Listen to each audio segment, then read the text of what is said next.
Yerp, yerp, yerp, yerp, yerp. Yeah, yeah. What's good, my good people? I am Skip, And on DJ. and we are deciphered. And today, it's National Kendrick Lamar Day. It was a game on. It was some people doing some stuff with a little piece of leather, like throwing it around and stuff. You saw that, DJ? Oh yeah, I saw it. Like Yeah. that was like I was like, dang, like when are they going? When are they? What was up? I know. Yeah, but shout out to everybody that's in the chat. Shout out to Slade, Michaela Thompson, TJ, Miss Nina, one of one, Beanie Girl, Dre, TJ, or Jack. Michaela Thompson. Yeah. That's a lot of y'all. Okay. Yeah, they in here, boss. They in here.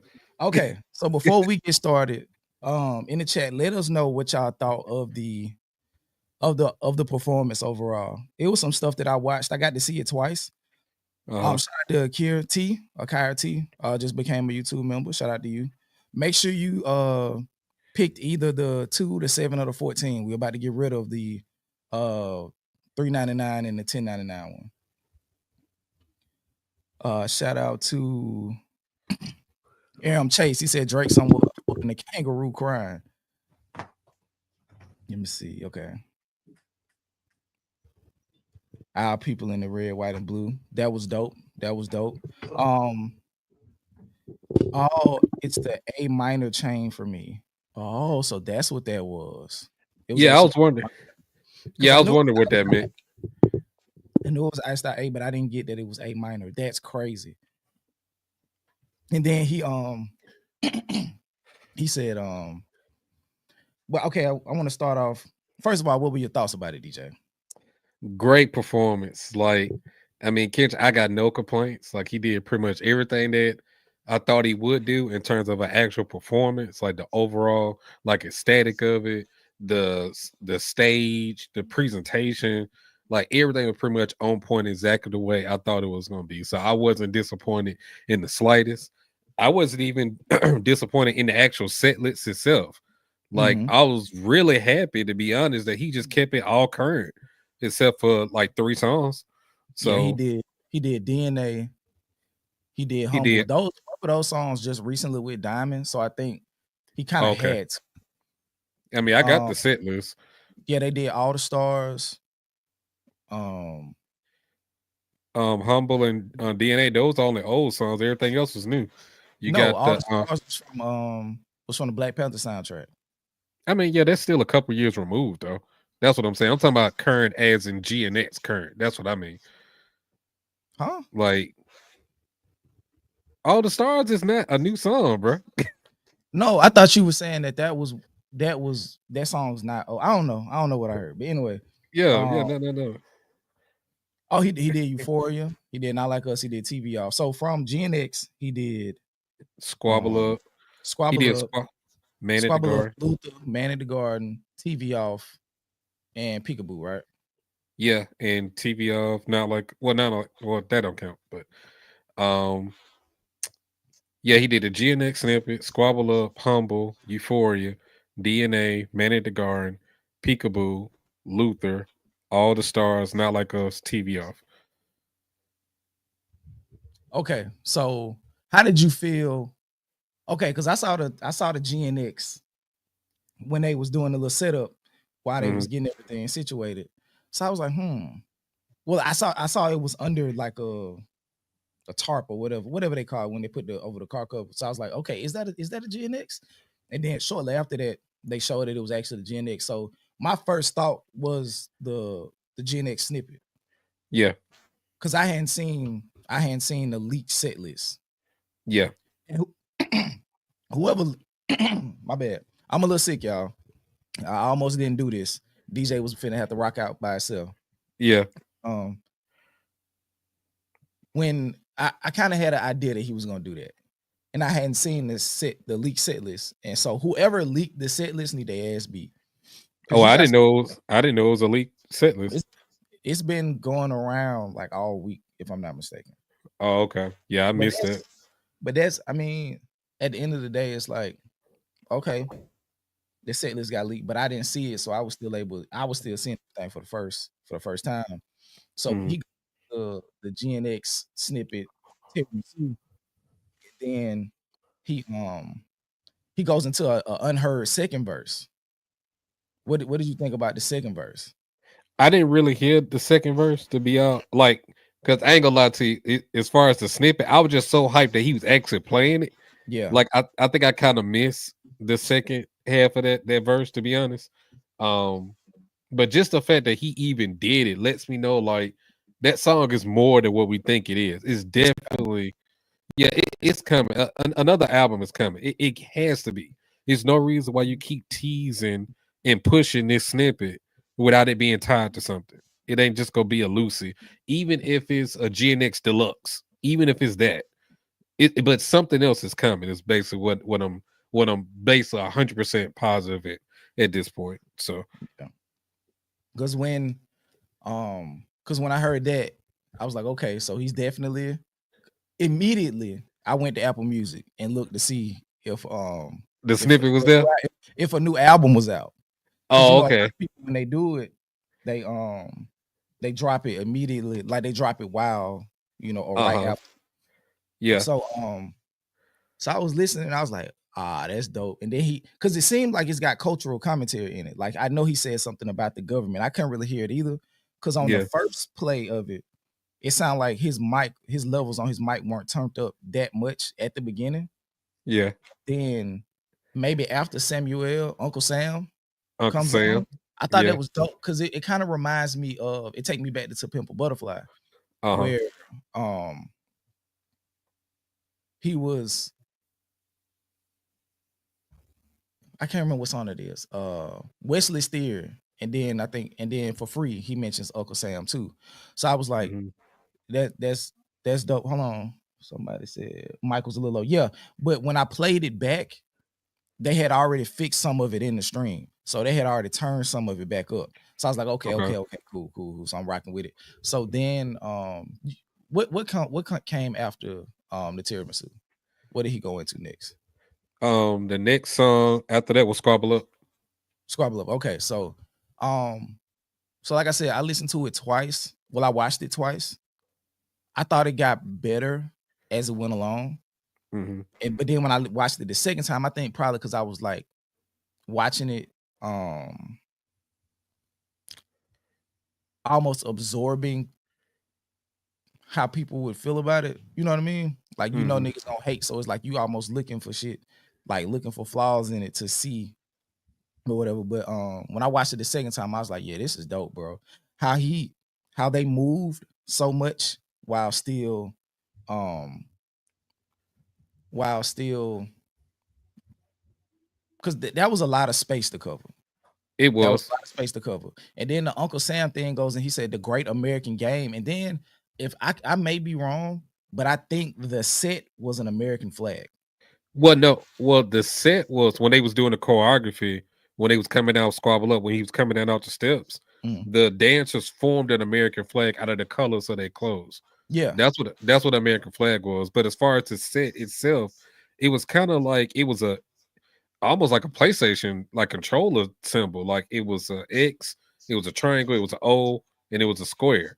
And then they Okay. just kept on maneuvering the set pieces as the songs were changing and stuff. Because when he was doing all the stars with SZA, they was on the circle, and then when they did Luther, they was on the triangle. So Mhm. I'm not really sure what that means exactly. I mean, this may be a reach. Like, I mean, put y'all theories in the comments. Okay, so I see somebody say it was a PS controller. That's what I thought too. Like basically, I control the game now. You Yeah. know, hey, I But think Samuel that's believable. referred to it. He referred to it as the Great American Game. Okay, gotcha. That makes sense too. In that way, with that being, the Great American Game, almost like Uncle Sam was telling him how to conduct the performance. Yeah. Like, hey, you in front of middle America, you got to do this a certain way. You can't go over the top. You can't, you Hmm. can't. He said something. He was like, you can't be too reckless.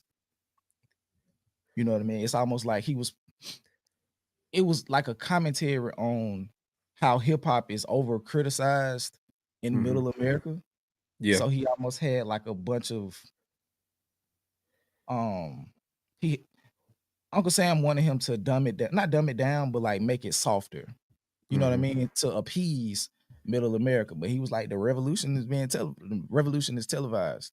Yeah. So I thought it was dope, bro. I think one of my favorite parts was the street corner man at the garden.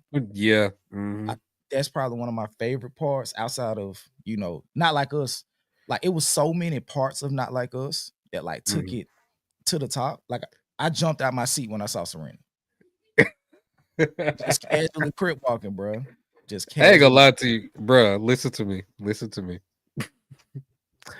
I love Serena, okay, for what she's done for black women in sports, just being a black powerful woman in general.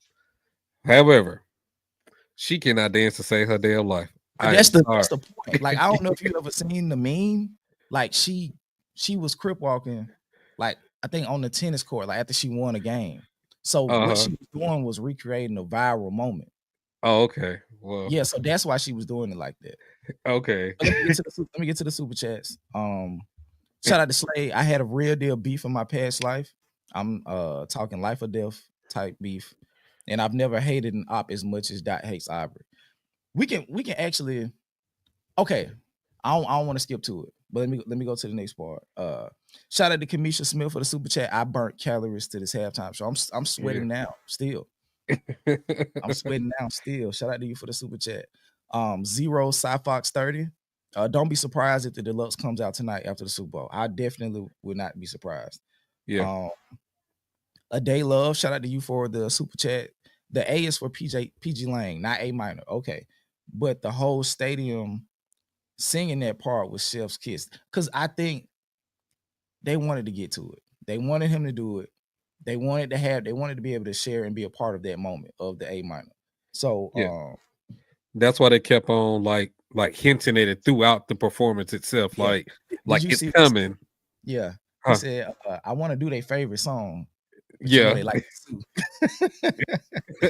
Oh, they like but the suit? but you know they like to sue. Like you could tell he had a lot of fun, bro. He had a lot of fun. Yeah. I really liked I liked how he went. I like that he paid certain attention to some of his older songs, but I do think Uh-huh. songs like All Right and Mad City, he's done them so many times Yeah. that doing them again on the Super Bowl stage wouldn't have the same, you know what I mean, effect. At least that's probably how he was feeling. Because he said in the interview with Timothy Charcuterie, he said, I want to be present. I want to stay in the present.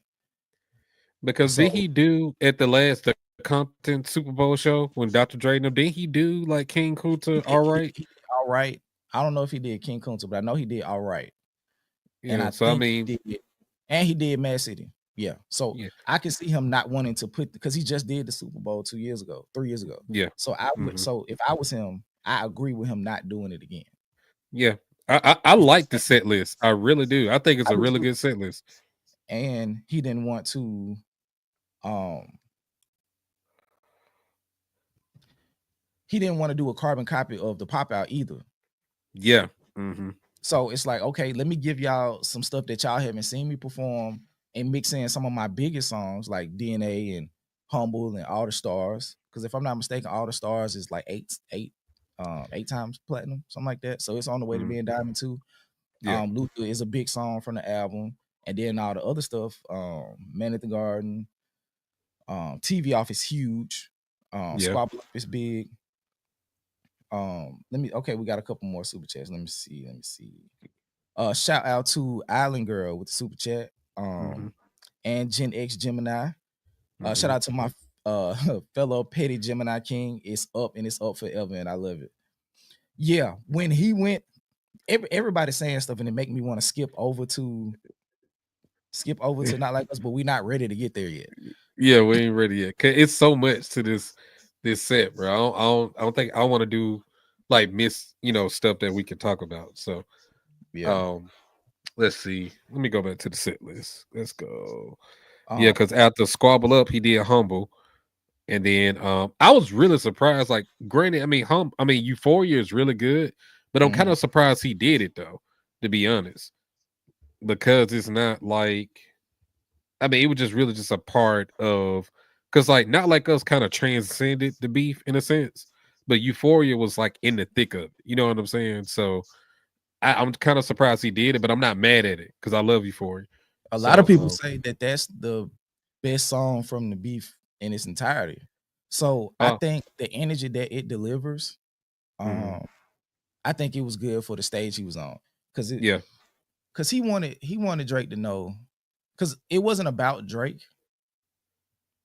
but he said no, it's no game two. I mean, it's no round twos. So it's yeah, like a good way to put a cap on it.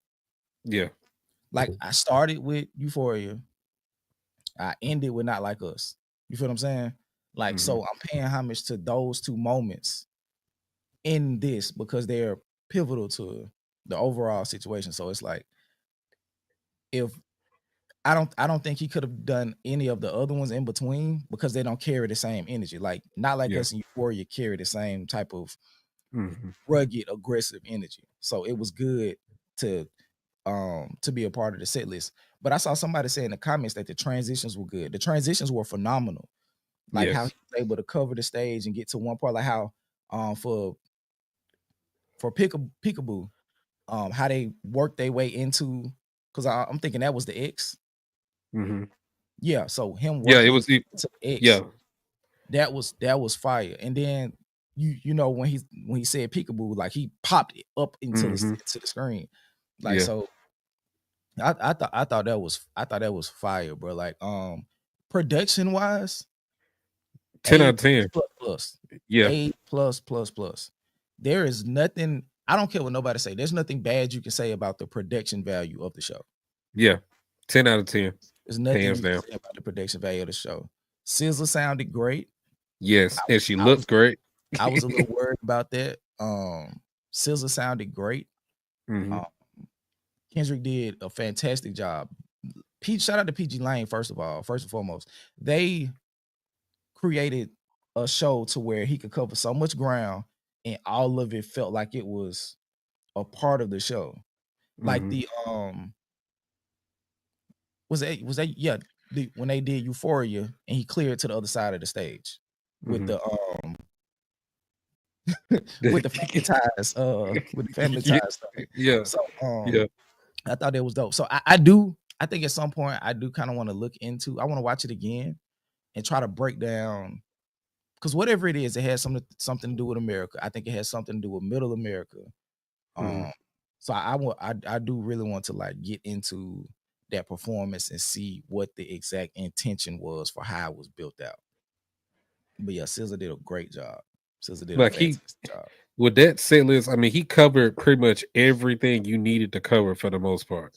Even with Man at the Garden, how he kind of flipped that and remixed it into Mhm, a more up tempo kind of thing versus you know how it is on the album, and mhm. he still was able to incorporate it, and it still have that same effect. Like he said, when the blood spilling, it just paid to me. I still felt that shit, even though it's not on the original beat. I'm like, ooh, let's go, bro.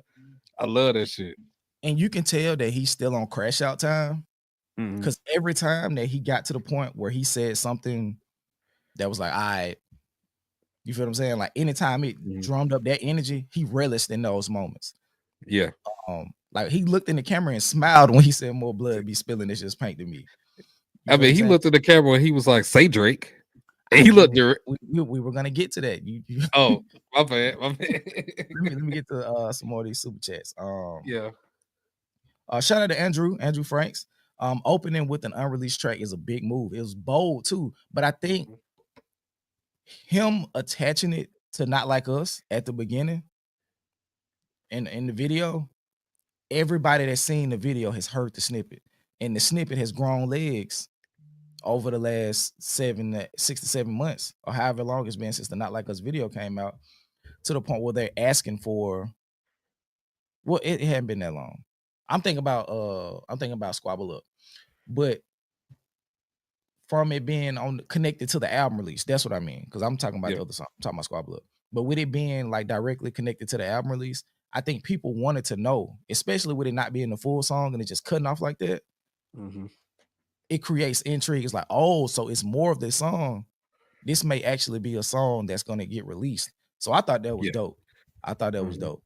And he's shown throughout his career that um he is not opposed to dropping stuff that hasn't been released and performing it. Because To Pimp a Butterfly era, the only reason Untitled Unmastered came out is because he was performing those songs and they got so big.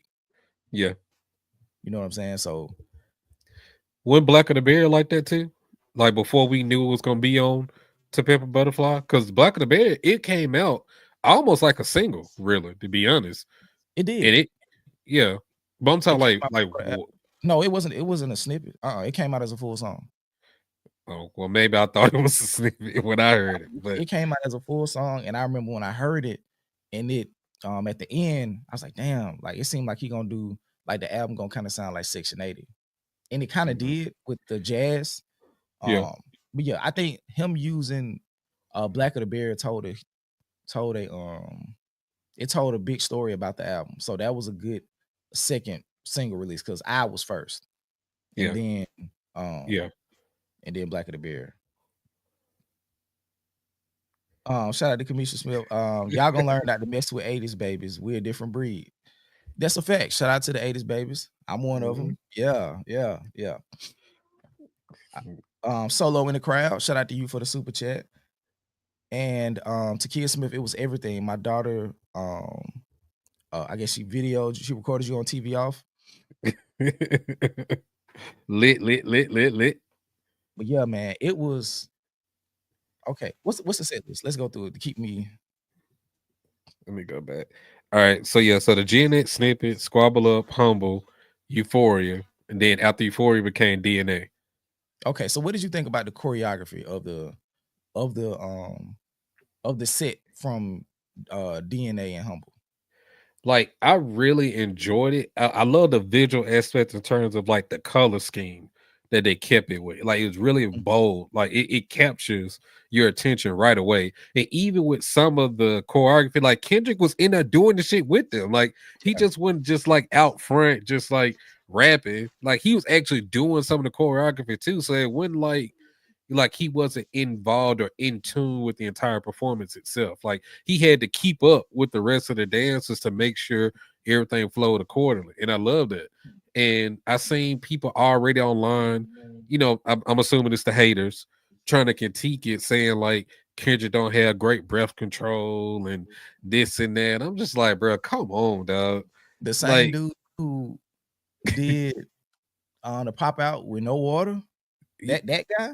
yeah, man. All right, all Like right. like y'all just gotta pick out something just to be fucking mad at. Like, so I'm just, It's cool. I uh, enjoyed it.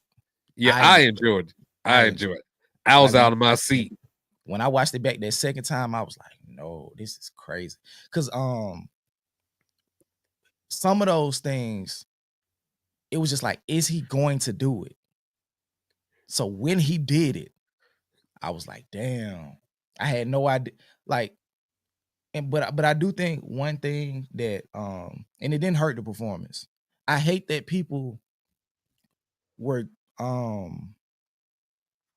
introduced doing so much fan producing. What do you Oh, mean? he's gonna bring out Beyonce. Oh, he's gonna bring out this Oh, person, that person, this person. Like, let the show be what the show gonna be. So yeah, that way you don't find like you don't create a reason to be disappointed.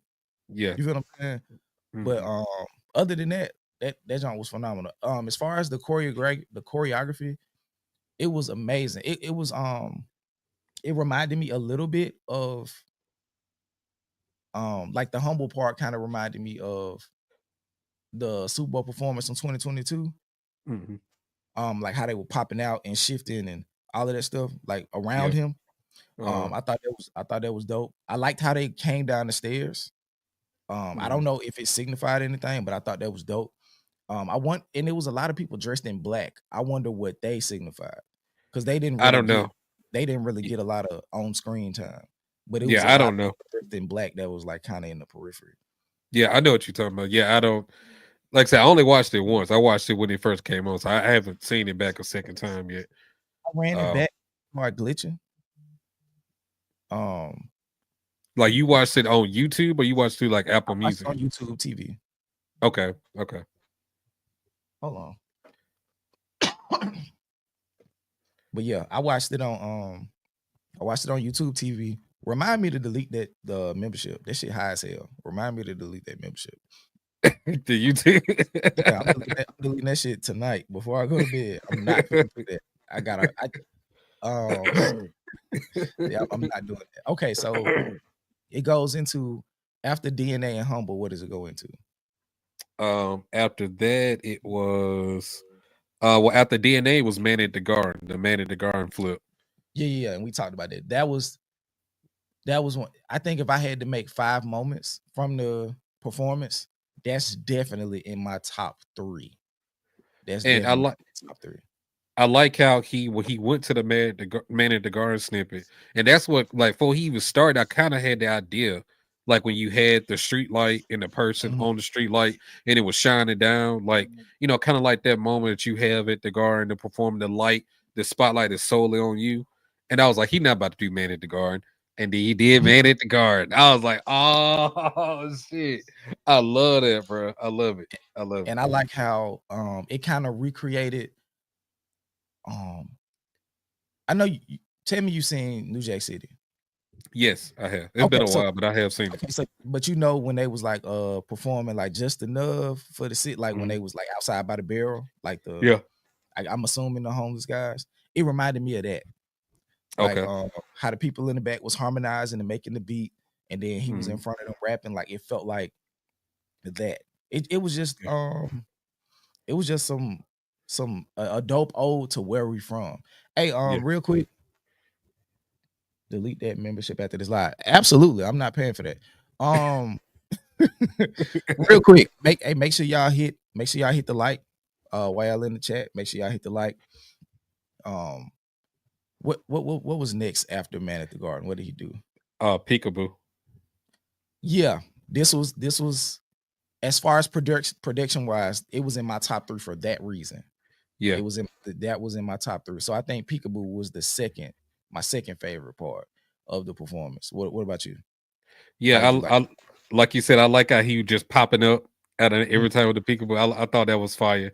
Now, as far as it being in, cause that's the one, like you say, was inside the X when they was doing the performance. I don't know if that necessarily means anything or not. I don't know that part just yet, but I do like how he was able to incorporate and transition from, because before that point it was just all males, like all his background dancers and stuff, everybody was all males, and then from that point it kind of transitioned into you know the female dancers and the females taking over like majority of the set list until like at the end when everybody all came together. I really liked that transition. It was very very like a small, like if you looking for it, you know, it's something like, okay, here goes. But if you're not really looking for that, it's a nice transition. So I really like that a lot. Hey y'all, I don't know how to do a poll.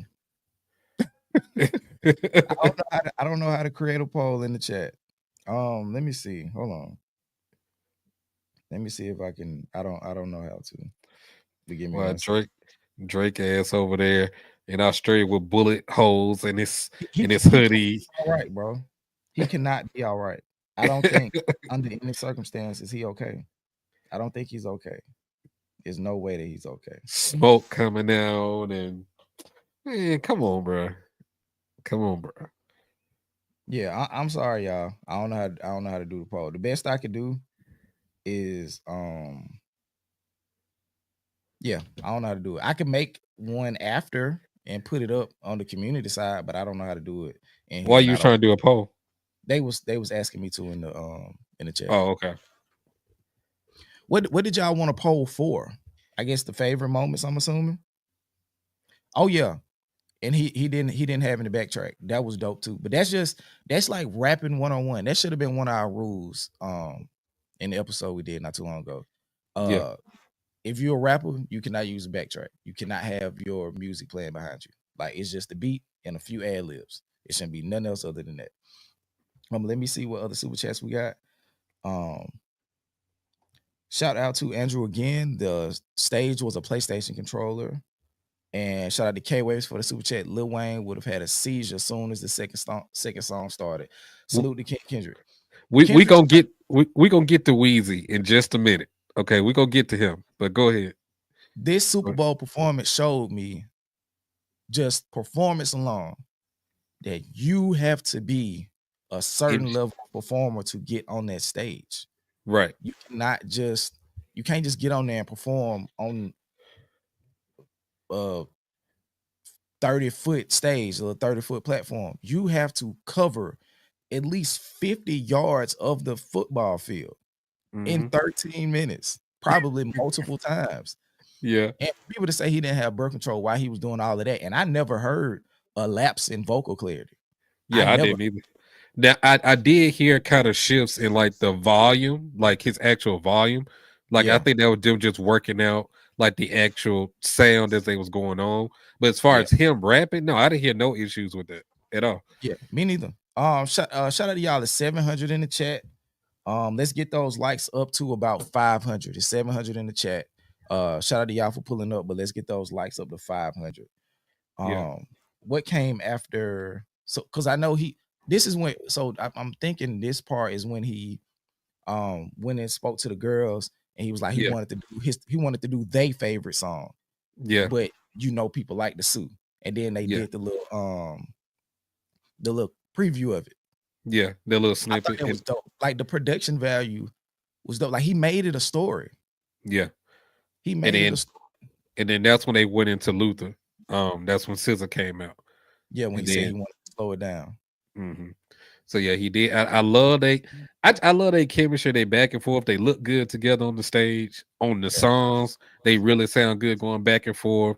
Like SZA and Kendrick and SZA and Travis Scott. Like those, like when she's on the song with those two guys in particular, like she has really good chemistry. Really like going back and forth with them. So I really enjoyed that part of it. And of course, I knew they was gonna do All the Stars, like All the Stars, like because that was the next song after Luther. It is one of them Super Bowl type songs. Like, there's no way you not do that song. That's a huge record. Like, it was the lead single for $1 billion film.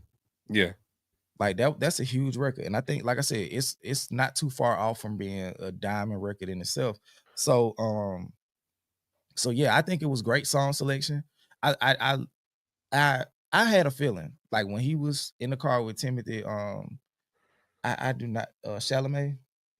Yeah, Timothy Chalamet. Yeah, Todd, the actor. Yeah. Yeah, Timothy Chalamet. When he did the interview, he said, "Yeah, I'm in the present." I knew then there was gonna be a lot of songs from Gen X. Okay. But the songs that he picked and how he used those big songs to allow him to transition and move around and cover so much ground in his catalog, I thought that was dope. Because I think people would have expected him to do Mad City, Money Trees, what else? Black of the Berry, Backseat Freestyle. Backseat Freestyle. Like he don't have to do he didn't have to do those songs. You know what I'm saying? Like he wanted to show you that he got some stuff now that he's proud of, and he stood 10 toes in that. And I commend him because those songs are fire. They're just not legacy songs as far as them being out for so long, but those are great songs. So and I do feel, and I saw somebody in the chat, I forgot who it was, but yeah, SZA was singing, bro. She great. Yeah, she was definitely singing. It wasn't no like her just using. She was rolling that body, man. So do you feel as though if there's any type of reasoning between, like, Kendrick was in blue for the most part, and then she was in all red? Like, do you think there's any significance to that? I just think the those two colors are like in opposition of each other.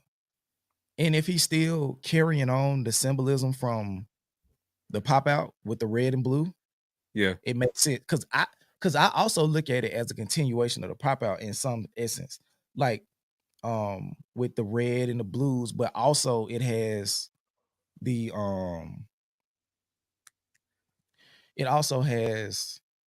the red, white, and blue from the American flag. So it was a lot of different themes that I picked up. So I think her having on red and him having on blue, I think it was a continuation of the salute and the ode to gang culture from where he's from, and then the American flag.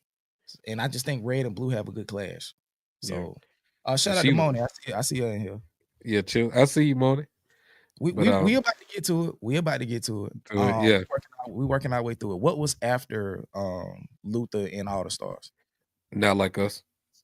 Okay, so okay. Real quick, Like, let me bro. go through it again. Shout out to Screaming Silk with the super chat. At the end of the day, Dot Slater, in my opinion, it just solidifies for me that Dot wears the crown well and effortlessly. Exactly. And that's what I was saying. Like I was watching it and I was trying to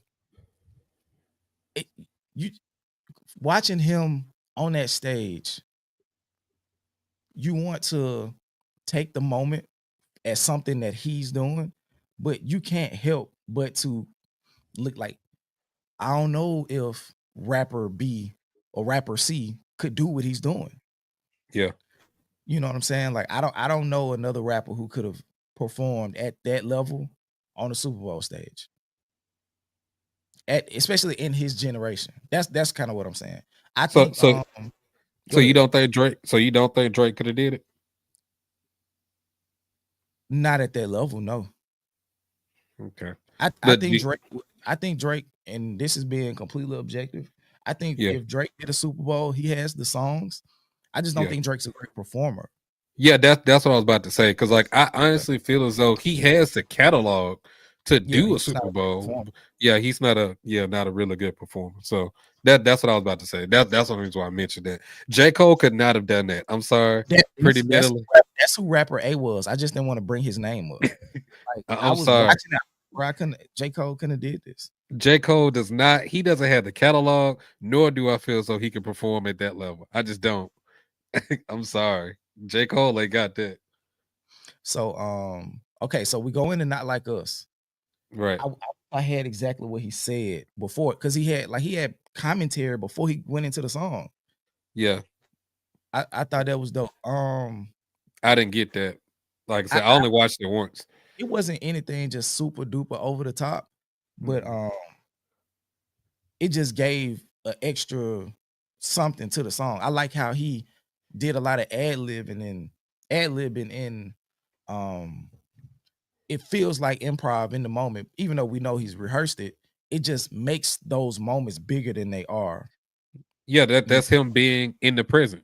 Like that's literally him in the moment right then and there, enjoying himself and really getting into the song to where I'm literally just making up ad libs because I'm that into the into the song to where I'm just going off the top with the shit. So he's definitely at that interview with him and Nadeska and Ebro, when he said I want to live in the present, I want to be in the present, he meant that shit, bro. He really did.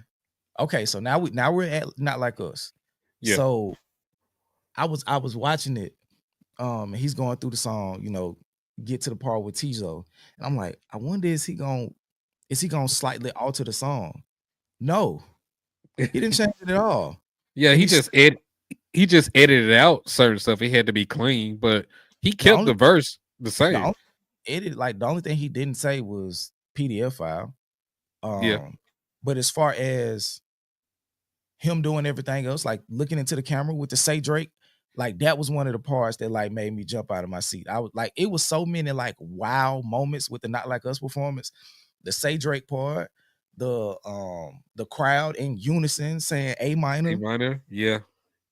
That was crazy. The Serena Williams popping up doing the crip walk, like, and it was so casual. Like she just there doing that, and like, that was a huge moment. If you had seen what she had like her doing it prior, it was like, oh, that's a fire ode to her doing that. I think she did it after she won a tennis match or something. But yeah, that was crazy, bro. That was crazy. Like her crip walking on the quote unquote grave of Drake. I thought that was dope. I was surprised when he brought her out there. I'm surprised he didn't say her line that he had about her in the song, and then they like pan over to her. You know what I'm saying? Like just to signify, like, yeah, this is who I'm talking about. And Serena, get your shit out because this nigga talking crazy too, But But he, it's neither. what verse was that? That was at That the was end, that was the second verse. He didn't do the second verse though. He just did the right? first one. Right. That's what I'm saying. Like, I thought he was gonna get to it, but he didn't have enough time. Yeah, how Kendrick fumble a verse or a fumble a line, he don't need to be jumping in between verses on the Super Bowl. He might forget the whole rest of the verse. You feel what I'm saying? So I need Yeah. him to just so when I saw Serena, that was another moment when I jumped up. And then it almost looked like at the end when he did it, at the end of TV off, that was another moment. He looked back and smiled. He was like, "Yep, got you." But did you Yeah. see in the crowd it said "Game Over"? Game over. Mm-hmm. That It's means game so much. over. Yeah, But man. it can also go into the Great American Game, and now Yeah. that game's over. But also, if you're looking at it from the perspective of his back and forth with Drake, I started with Euphoria, and I ended like it's nothing you can do to get Like, to regain ground. Like I dissed you on the biggest stage in the world, and they let me get it off. They yeah. couldn't stop me from getting it off because the song was so huge. Like, he really meant it when he said ain't no round two. So yeah, you can Exactly. go ahead and sub like this and all that stuff. Like, at this point, I already beat you up, bro. I beat you up once. I don't need to beat you up again. So I just wasn't done beating you up yet, but now I'm yeah, finished. But yeah. now Like, I'm I'm finished. like I'm off you, bro. I'm good. Like, ain't no round twos, man. But And he Drake said, gonna keep shooting at him for the rest of his life, bro. He ain't never letting that shit go. and I like how everybody like raised they one up when he said, "You better not ever go to cell block 1." Yeah, I thought that was dope too. Like how everybody was just kind of gives the effect of like us are collectively feeling this way. Like I'm with the culture feeling. Like everybody like you better not ever go to cell block 1. And then bro. like the song just hit so hard, so much harder on the Super Bowl stage. It's like, dang, he's really saying this. Bro, there's some interactive bots, man. Yeah. Like, there's some, man. That's a They lot of bots. I wonder how he got them bots in the Super Bowl arena. I don't know, bro. He make them make noise. That's the crazy part. Like the bots actually like show up and like can walk around and stuff. That's the craziest part. It's some Okay, iRobot shit. we got some more super chats. Shout out to Dancing Lobster. Hope Drake the Diddler was watching. You know he was. Hell The way yeah. he smiled at the camera and said, "Hey Drake." That part, I'm telling you, bro. Like I almost ran out of the living room. And props to Serena, most definitely, because I think he had been messing with her so much that he deserved that. She deserved to have that moment on a stage like that to because she can't really say much. So her being like highlighted in the song and then also highlighted on Super Bowl stage was fire. But shout out to Nerve Records Pro. The first song of the performance confirms a deluxe album coming up next. Either a deluxe or a different album, but he was standing on the GNX, so I think it's connected to the GNX. So yeah, Yeah. something's coming. Okay, we saw that one. Shout out to Dre, member, and Dakota. He looked Drake in his eyes. I thought thought I was Drake. That's a fact. Like he meant Yeah. that. He Yeah. meant that. You feel what I'm saying? So Drake got all he can handle tonight. He got all he can handle tonight. Bro, I'm so ready for. I know they didn't already clip that up in the Say Drake. Like, that's a meme already. I know it is. I know it's a meme somewhere.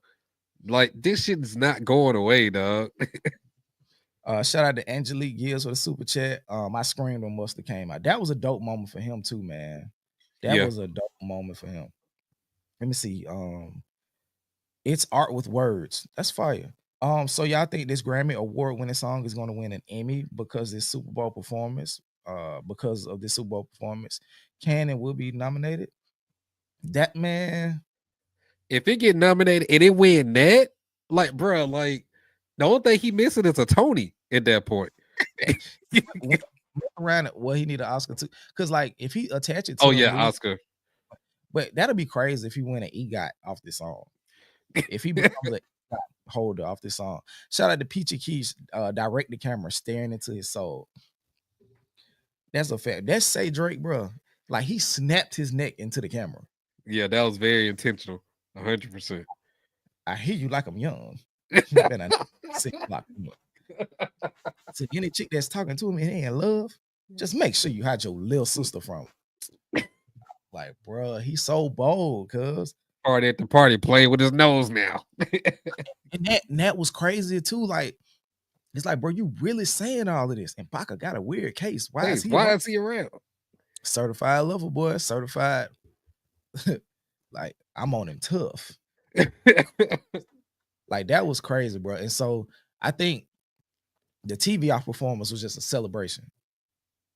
It was just a celebration. Like, it was dope that Mustard was on the field / stage, and he got to share that moment. Especially with him being highlighted in the chorus. I thought that was dope, bro. I want to watch it again.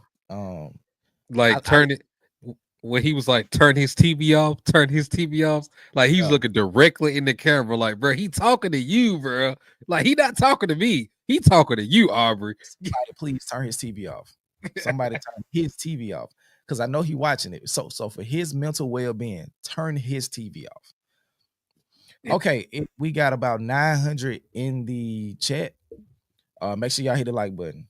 Please, please, please. Make sure y'all hit the like button. And shout out to everybody who's contributed financially while we're on stream, but it's free to hit the chat. I mean, free to hit the like. Let me see how many likes we got so far.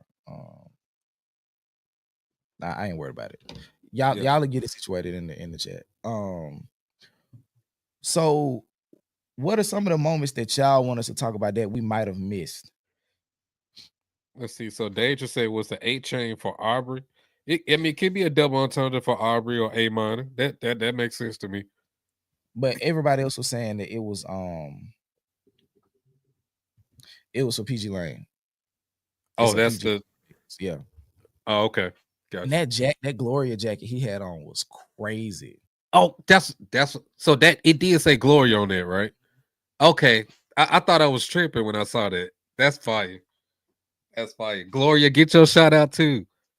Because if it would like Gloria, you deserve a lot of credit on this album. So I get it. I get it. Let Gloria get her shout out. So they saying okay, so they saying the A minor thing. That jacket was crazy. Brother.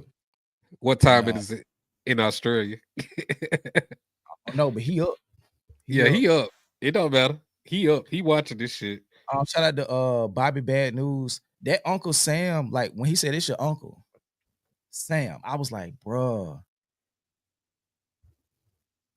He just the creative mind that's over there in that that's in PG Lane, like that collective creative mind.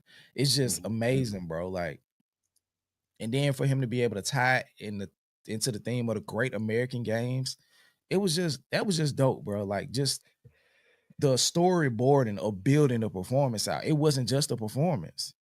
And then truth be told, it's like another I see a lot of like correspondence about this, like on the internet, like what is America's truly like greatest pastime? Because for the longest time it was always baseball, but over the years, a lot of conversation has been converting into that really it's the NFL that is America's pastime, with the Super Bowl being the biggest event of the year from a sporting perspective. And I mean, with this performance, how big this Super Bowl like rollout was, and what Kendrick, popping out and doing this, I honestly feel so. Yes, it's the NFL is America's sport at this point. That's just how I feel about it. Like the stage is just too big. I could believe that. I think baseball was huge, like back in the day. But like, bro, and I'm pretty sure. I mean, because it got to be doing great because they giving people damn near $1 billion contracts. But I think what the NFL has turned into as far as a brand and becoming an international sport, even though you can only play NFL and you can only be in the NFL in America, like right. It ain't no import players like the NBA. It ain't no Jokic in the NFL. You feel what I'm saying? For it being so American but having such worldwide appeal, I think that speaks to it. Even though I don't watch the NFL at all, it's definitely an argument for it being the biggest sport. I think it is though. I think statistically Yeah. it's the biggest sport in America. But let's see. Eileen Left, shout out to you for the super chat. Hey guys, had to come get your thoughts on the Serena Crip walking on the grave. Diabolical. That was absolutely diabolical. Wait a minute, was it an actual grave where she was on, like that little stage while she was performing? Was it an actual grave? I'm not sure. I think they're just speaking in metaphor. Oh, okay. Okay. But it was definitely that was definitely diabolical. And I think so many people dislike Drake for reasons of his own creation that even though DeRozan didn't come out, it was still more people. Yeah. Like he didn't So have to. Like he was already in the video. So he good. excuse me, sorry y'all. But I thought that was crazy, bro. Like his connectivity with the camera, him alluding to performing Not Like Us and bringing up the lawsuit. Yeah. I thought that was dope. Him telling telling the people around Drake to turn his TV off. I thought that was dope. I It was mean, for just so much Drake, fun in that performance, huh? I just really think like another reason like he just been crashing out so much after the beef is like, for one, like he don't know how to take an L, right? Mhm. We clearly see that. But I think he was really just under the delusion that everybody loved him. And to see that so many people have an issue with you, or to see that so many people don't like you, that they're able to get their thoughts out and channel and champion this song, champion this person against you. Like, I don't think he truly knows how to handle that shit. And with Not Like Us being played on the Super Bowl, the biggest stage, and everybody in that stadium chanting out A minor, even if you don't hate Drake, the fact that he can hear and see y'all ringing off like that, like, I just don't understand how he even dropping an album this week. I don't even see how the fuck he doing that. I'll be It's somewhere in the it's terrible timing. I'll be somewhere in the goddamn bunker, bro. Like you won't see me, bro. I looked and I looked, y'all, and I didn't see a grave. I could be wrong because I was just scrolling and I saw her dancing, but it like just like something flat. But I'll go back and watch it again all the way through. I couldn't tell if it was a grave or not. But if it was a grave, that makes that part 10 times more heinous and evil. Yeah, diabolical, bro. He really dancing on a grave. Okay, shout out to Peachy Keys. She said, it's funnier because folks been joking about how nonchalant Dot be in his videos, not making eye contact in the night he stared into his soul. Yeah, that was Yeah, that's a good one. Yeah. Latrice, we know they dated. Yeah. Um, on Twitter they retweet. Okay, hold on. Yeah, shout out to Kiss. We did hear them yelling. I think everybody, even the people who didn't know Kendrick outside of this song, they couldn't wait. Like that was a Just part of why they couldn't wait to do it. They couldn't wait to yell A minor.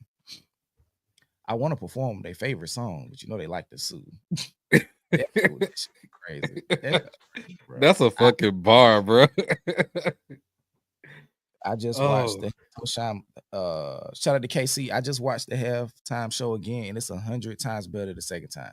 Yeah. When I watched it the second time, I definitely enjoyed it more than I did the first time.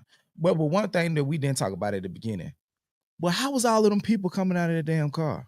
oh yeah, I totally forgot about that. Like, I don't know how the hell they pulled this shit off, bro. Everybody, it's got It to be can't.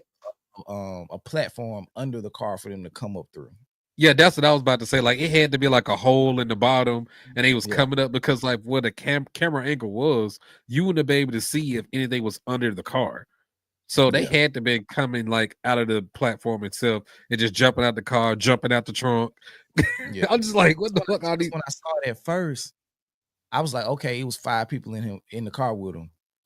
But then they just kept coming. I'm like, bro, Yeah, like 8 people have come out of this car. Like that's another one of the dope production pieces that took the performance up that we yeah, didn't mention earlier. But I thought that was dope. And I think him just in that position, how he was rapping the GNX snippet too, that just gives like it ties back into the original video of that song too. Yeah. So I think he's just trying to program that in the minds of his fans, like it's coming. It's coming. I'm just dressing it up. I'm just dressing it up right now. I want this to stay fresh on y'all mind when y'all leave. Beanie Girl says Serena is not on the grave, y'all. It's just one of the lampposts. Okay. I didn't think it was. And I think that he would have got in trouble for doing that. He would have got in trouble for doing that. Oh, that's shout out to is this Miss Miles FTW? He only had 13 minutes, y'all. This was amazing. That's all a fact. that in 13 minutes. I ain't even think about that, bro. Like that he accomplished a lot in 13 minutes, bro. He threw like 9-10 songs, told stories, set up a grand metaphor for what the performance was, basically shot at the president who was in the stadium. Like he actually performed it, like actually was in the choreography itself, like doing the moves. Like he put on an entire show, bro. No way in hell Lil Wayne could have done that shit. And still found time to shoot Drake in the face. Ain't no he way, did bro. all of the stuff that we just talked about and still found time to shoot Drake. Still found time to shoot him. Oh God. Hold on, somebody talking about he stood in the tic-tac-toe game for XXX during Peekaboo. Oh, cause when it like a theory or something that we was talking about on that song in particular, what he was maybe alluding to the stuff with Tentacion and Drake. That's a big theory. I've heard a bunch of people say that. I just don't want to delve into it. Yeah, I don't really want to either. But that was a good catch though. Who said that in the comments? Who said it? I'm not sure. Shout out to KC again. Just watch the performance again. So okay, yeah. Also keep doing what y'all doing. Okay. Appreciate it, KC. Shout out to Down in Dixie, our Alabama brethren. I was wondering the entire time who would have followed Wayne around the field with a teleprompter. Don't stop. Shout out to Dre. Kenny already got an Emmy with the Dre Super Bowl. The South Park movie he in might get an Oscar. Probably, depending on how probably not for best film or best, but like some of the other stuff. He got to do a Mr. Morale and the Big Steppers play or something to get a Tony, and he will get an EGOT. Okay. Let me see. I think that's all of the super chats. Let me see. Oh, for sure. HGMW, rest in peace, Nate Dogg. Most definitely. The Super Bowl is also submitted to the Emmys. Yep. So he already got one. So that'll just be another one. Damn, that's tough, bro. The hardest one to get will be the Oscar because he's not acting right now. Yeah, because I can see him getting a Tony or something like that. Cash Morningstar said, "What would Wayne sing about? Money, vagina and weed." Wayne got some songs. I just think performance-wise, it would have been terrible. Just the actual performance wouldn't have been good. Like Cash, like that's one of them conversations, one of them uncomfortable conversations that Skip and I have off the camera that I'm not really ready to get into publicly about just yet. But no, Wayne couldn't have done what Kendrick did. Felicia Williams said, Uncle Sam said, "Don't you know how to play the game?" And I think that was commentary on him being just black enough. Like, they was like, okay, you can come on here and you can be black enough. But Kendrick is rebelling against that. Like, I don't want to play that game. And if I'm playing a game, it's a game of my own construction. And that's why he's moving into the different segments of the controller. He's actually playing the game while he's performing. Man, you better come with some called Droop Entendre or some shit I don't even understand. I'm sorry, Drake. I'm gonna always use that shit because that was fucking funny, bro. Shout out to I think this is Vail. Vail has lifted. Love the whole performance, but the 40 Acres and a Mule, he stated stood out as an eye to ADOS and Foundation of Black Americans. I can see that. I can see that. I also took it as him highlighting the theme of the third verse on Not Like Us. I took it as that too.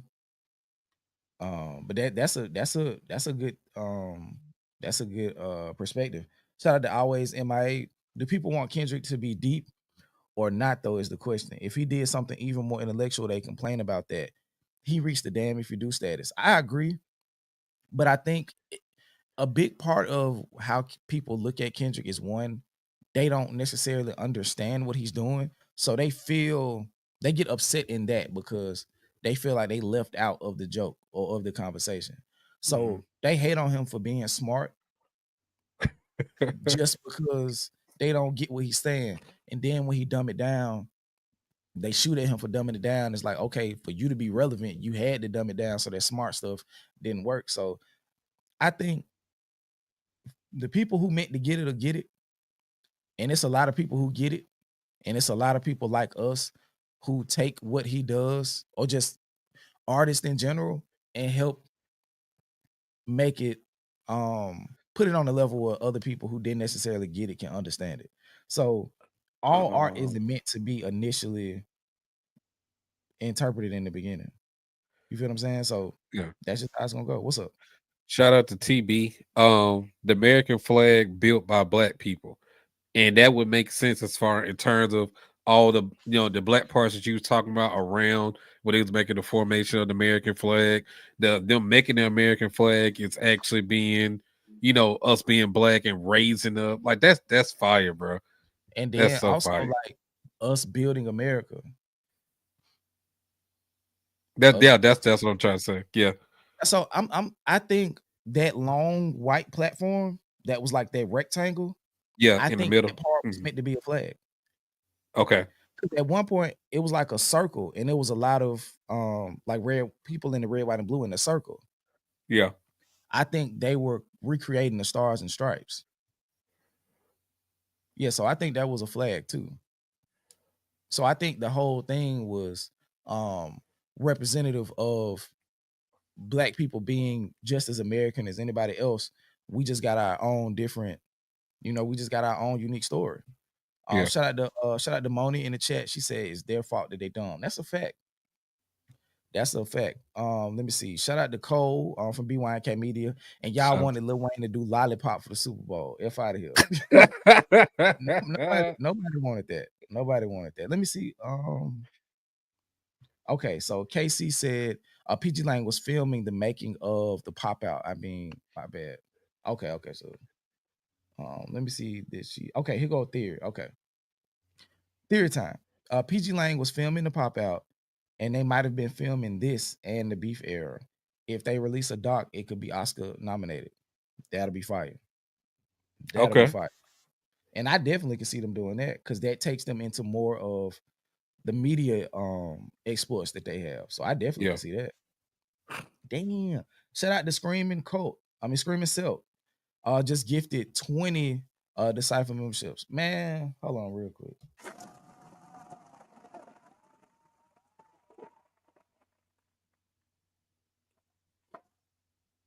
But yeah, man, shout out to you for those gifted memberships and the people that they go to. We got a lot of stuff, man. We got a lot of stuff. We got a lot of stuff coming. We about to start doing members only live streams and stuff like that once we can get the scheduling situated. But as far as just content that we already have over there, it's some good stuff over there. We about to get back to our road to 100 stuff and eventually get to our 2024 album of the year list. Yeah. Thank God the music scene is going slow to start the year off. So it's not like we falling behind the 8 ball.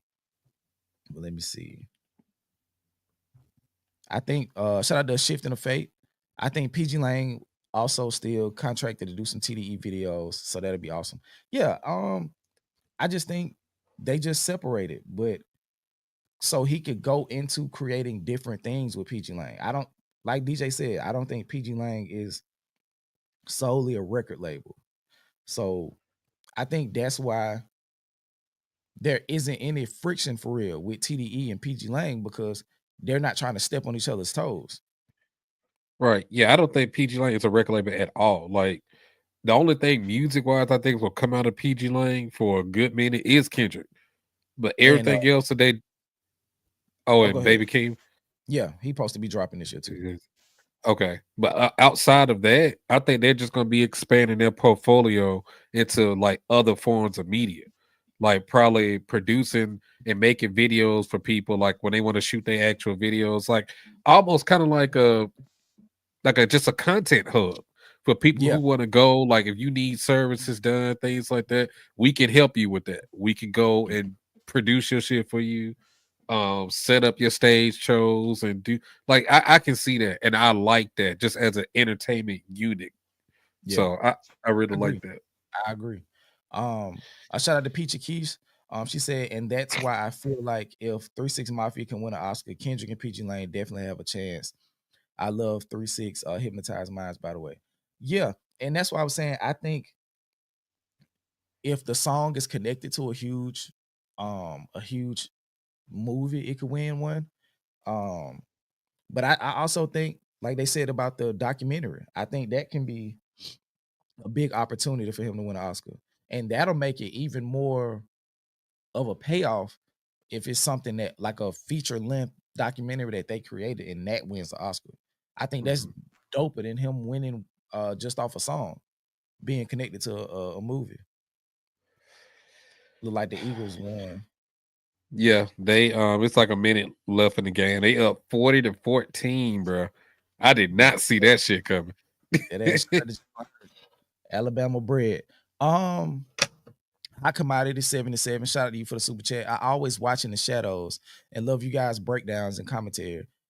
Drake just has to take this L like a man. Biggest the what? Man, that too. And Absol posted that before the Super Bowl came on. So I just think him performing at the Super Bowl after them parading around talking about big as the what, big as the Super Bowl. Yeah. And this nigga gets to the Super Bowl and performs and then ends the B formula on the Super Bowl stage. It don't get no bigger than that. Yeah, you can't write like you can't write this script more perfectly than that, bro. You Uh, just can't. And then Drake finna try to drop this album this week. And like, even if, right, if you just try to be objective and really give Drake a shot, right? It's no way you gonna be able to get around the traffic of this Super Bowl performance. They're gonna be nah, talking about this shit for the whole week, bro. And if yeah. anything, that's probably just gonna step on your rollout of this album. Just being honest. So I don't understand. Like, are you still trying to battle with you trying to release this album? Because that's not a good idea. That's just gonna be another round that you lose. You know what I'm Mm. saying? So I would try to steer and get away as far away from Kendrick as I can. If I'm trying to really, instead of really just taking a seat back and really just reevaluating my career and myself, instead of doing that, if I'm really just going to be out and about and trying to still battle and do sneak shit other ways, I'm staying far away from Kendrick as I can until I build up, like build my armor back up, build my fans back up, build my presence back up in the community and just in hip hop in general before I ever try to go back at Kendrick because Kendrick is the top dog right now. He's number one. Like it's nothing you could do with that. So I don't know what his just whoever's advising Drake and his team, they are horrible. They are awful at this point. I just don't get it. I don't get it. Dang. Shout out to Samuel L. Jackson, man. That was crazy. That was unexpected. That was unexpected. Shout out to Ivy Doll with a super chat. She said Drake must have bet on the Chiefs. You know the Drake curse is alive and well. Yeah, Everything absolutely. as far as the sports, No. every time he bet it goes, anything he bet on goes to shit. What happened? Shout out to Jamo in the comments. They said Dot finna drop the Deluxe Friday, bet money. So you finna drop if he dropped the GNX or whatever this album is or whatever it Step is on the same day crazy. and step on that shit too, bro. Come on, dog. Shout out to Lisa Jackson, said he did the Super Bowl, not the and I'm assuming that's the nigga ball. Salute to Kendrick. Okay. Ooh, I'm ready, boy. This bed it's gonna speak to me. Ifa Kerr, his advisors suck. That's a fact. Always MIA. He don't listen to real niggas. Otherwise, he could have been bouncing back by the end of the year. That's a fact. The public has a short attention span. If he would have set out and just let it be what it was gonna be from June to October, he do some type of interview or something, something to get people back on his side, then drop No Face and then announce the album. I think it wouldn't have been nearly as bad, but he couldn't take the loss, so he kept trying to do damage control, and I think that just made it worse for him. The harder he tried to make it not seem that insignificant, the worse it got. Like what you gotta understand when you find like a fight and you got your help, your support. Your support is supposed to help you pull you out the hole. He just trying to fight his way out the hole by himself. I'm like, bro, that's not how you do this shit. If you was like as calculated as we thought you were previously, you would have known like that's not the best idea for that. You saw what happened to Meek when you did back to back and you did all the shit on tour, and Meek did the same shit. He tried to fight his way out of, what I'm saying, getting pushed aside because he was still dropping songs after songs after song, still dissing him, but none of that shit was connecting. Nothing was sticking because back to back at that time hit so hard on Meek because of all the Twitter Twitter fingers. Like he constantly just kept tweeting. He was still on tour with Nicki. Nicki was going out of her way trying to defend him, and it looked real bad for him. And it wasn't until Meek actually sat down and went away for a minute and came back with Championships, the album, that's when he got his, you know what I'm saying? Like, I just don't understand how Drake don't see that. But And that was a really good album. it was. Let me see Like if I'm missing. You just gotta know when to fold them, bro. Let me see. Okay. Yeah, that Drake curse working. Big time. Bots and UMG killed Meek. Drake said his lawyers been his support the whole time. That's a fact, because he had been in contact with UMG, like trying to get them to take the steam off of Not Like Us going back to like July. So yeah, I think him and his lawyers been working overtime for almost 7 months now. And then after a while, he was just like, if y'all not gonna stop it, I'm gonna file a lawsuit. And it's just like nobody cares. Oh, wait a minute. So basically, all the power and strategy Drake has used in the past is all from UMG for the most part. They controlled and helped his career like we thought we was. Navigate the storms that he's been through up to this point.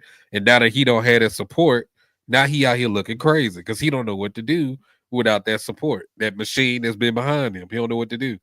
Because they were going above and beyond for Drake. So yeah. I think he had only child syndrome. So I think when him beefing with the second biggest rap artist, period, and then they're both fighting for that number one spot. On the same label? Yeah, on the same label. It's like if Kendrick is winning, we're gonna go with the one who's winning. Right. Like if he dropped Not Like Us, and from the day it dropped, people in the Bay was in the street dancing the day it dropped, like stopping traffic. Like it was a party in the Bay and in LA the day that song dropped.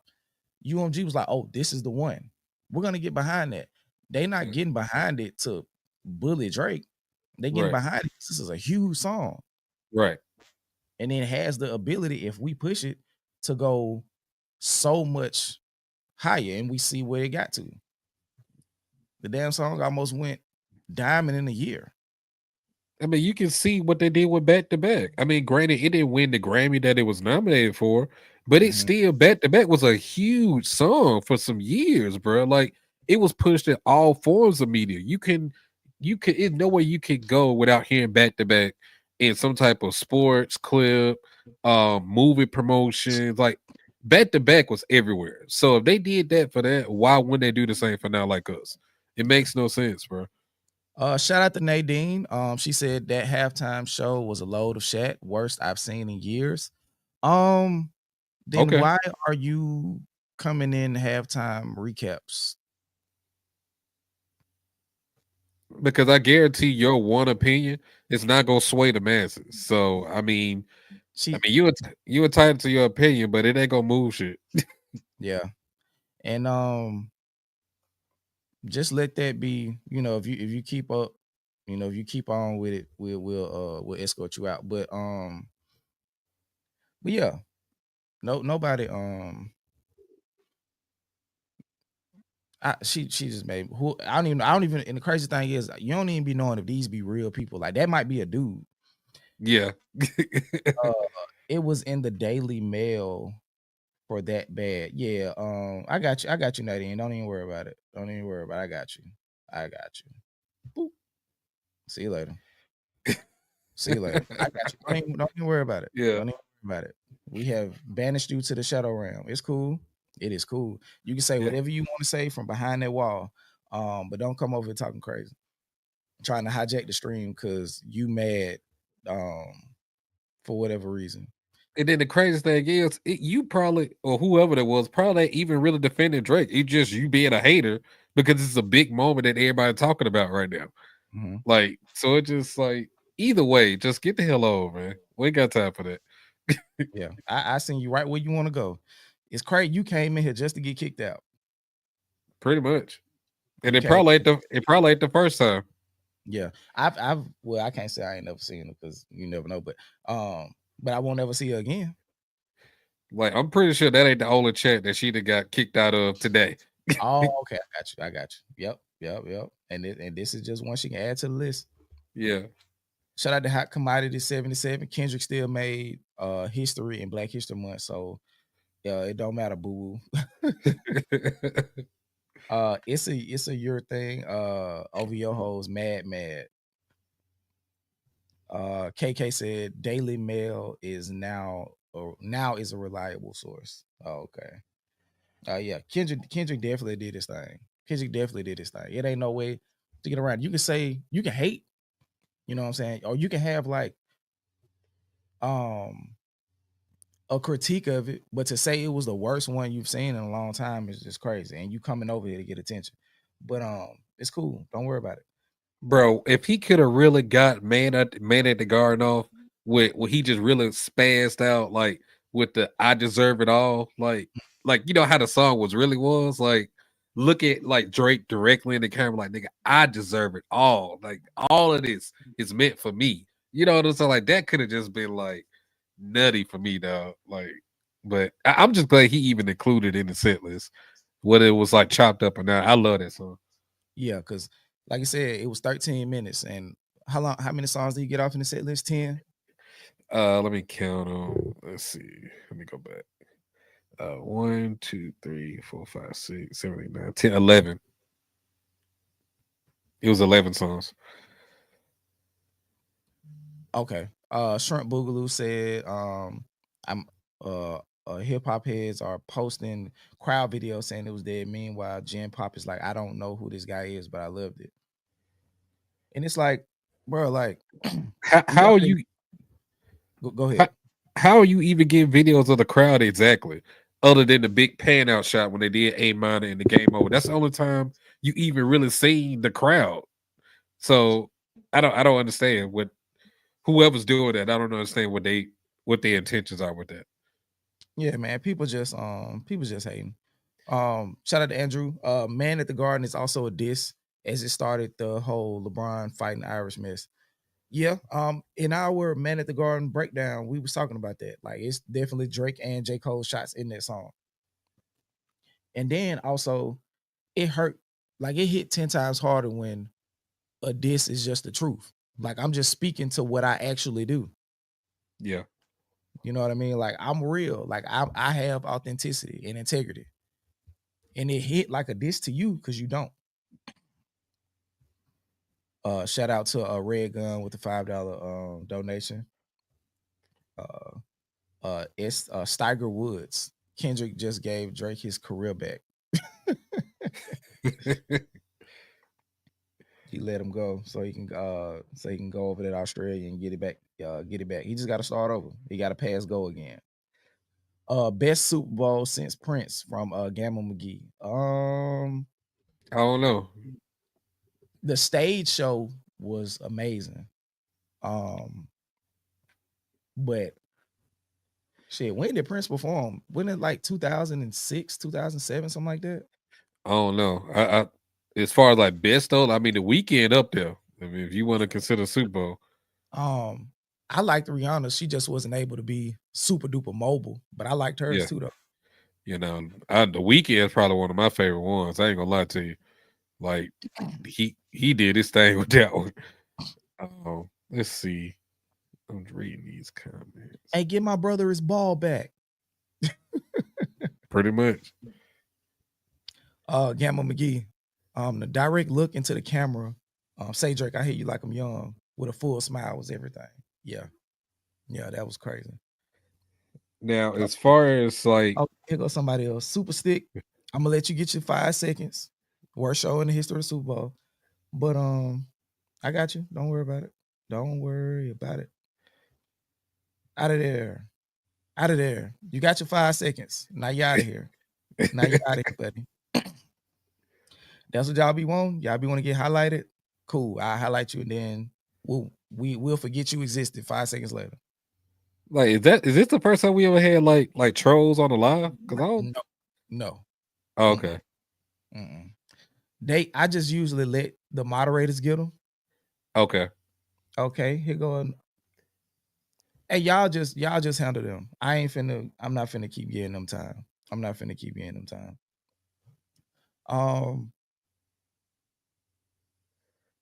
Now, so as far as the deluxe, what would you expect from a GNX deluxe? Like another album, like SZA just did with Lana, or are you just expecting like 4 or 5 additional songs?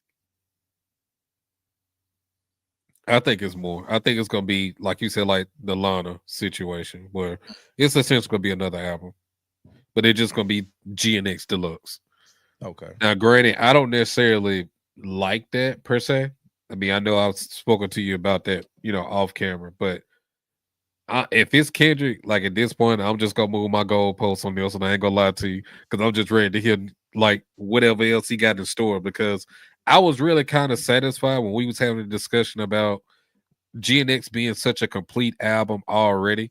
Like he just gonna let it live for a minute and just tour with that, and then maybe we do another album maybe next year or whatever next like that. I was satisfied with that until I saw this performance, and he started off with the GNX snippet, bro. Like you just go give me the whatever this project is, just give it to me, bro.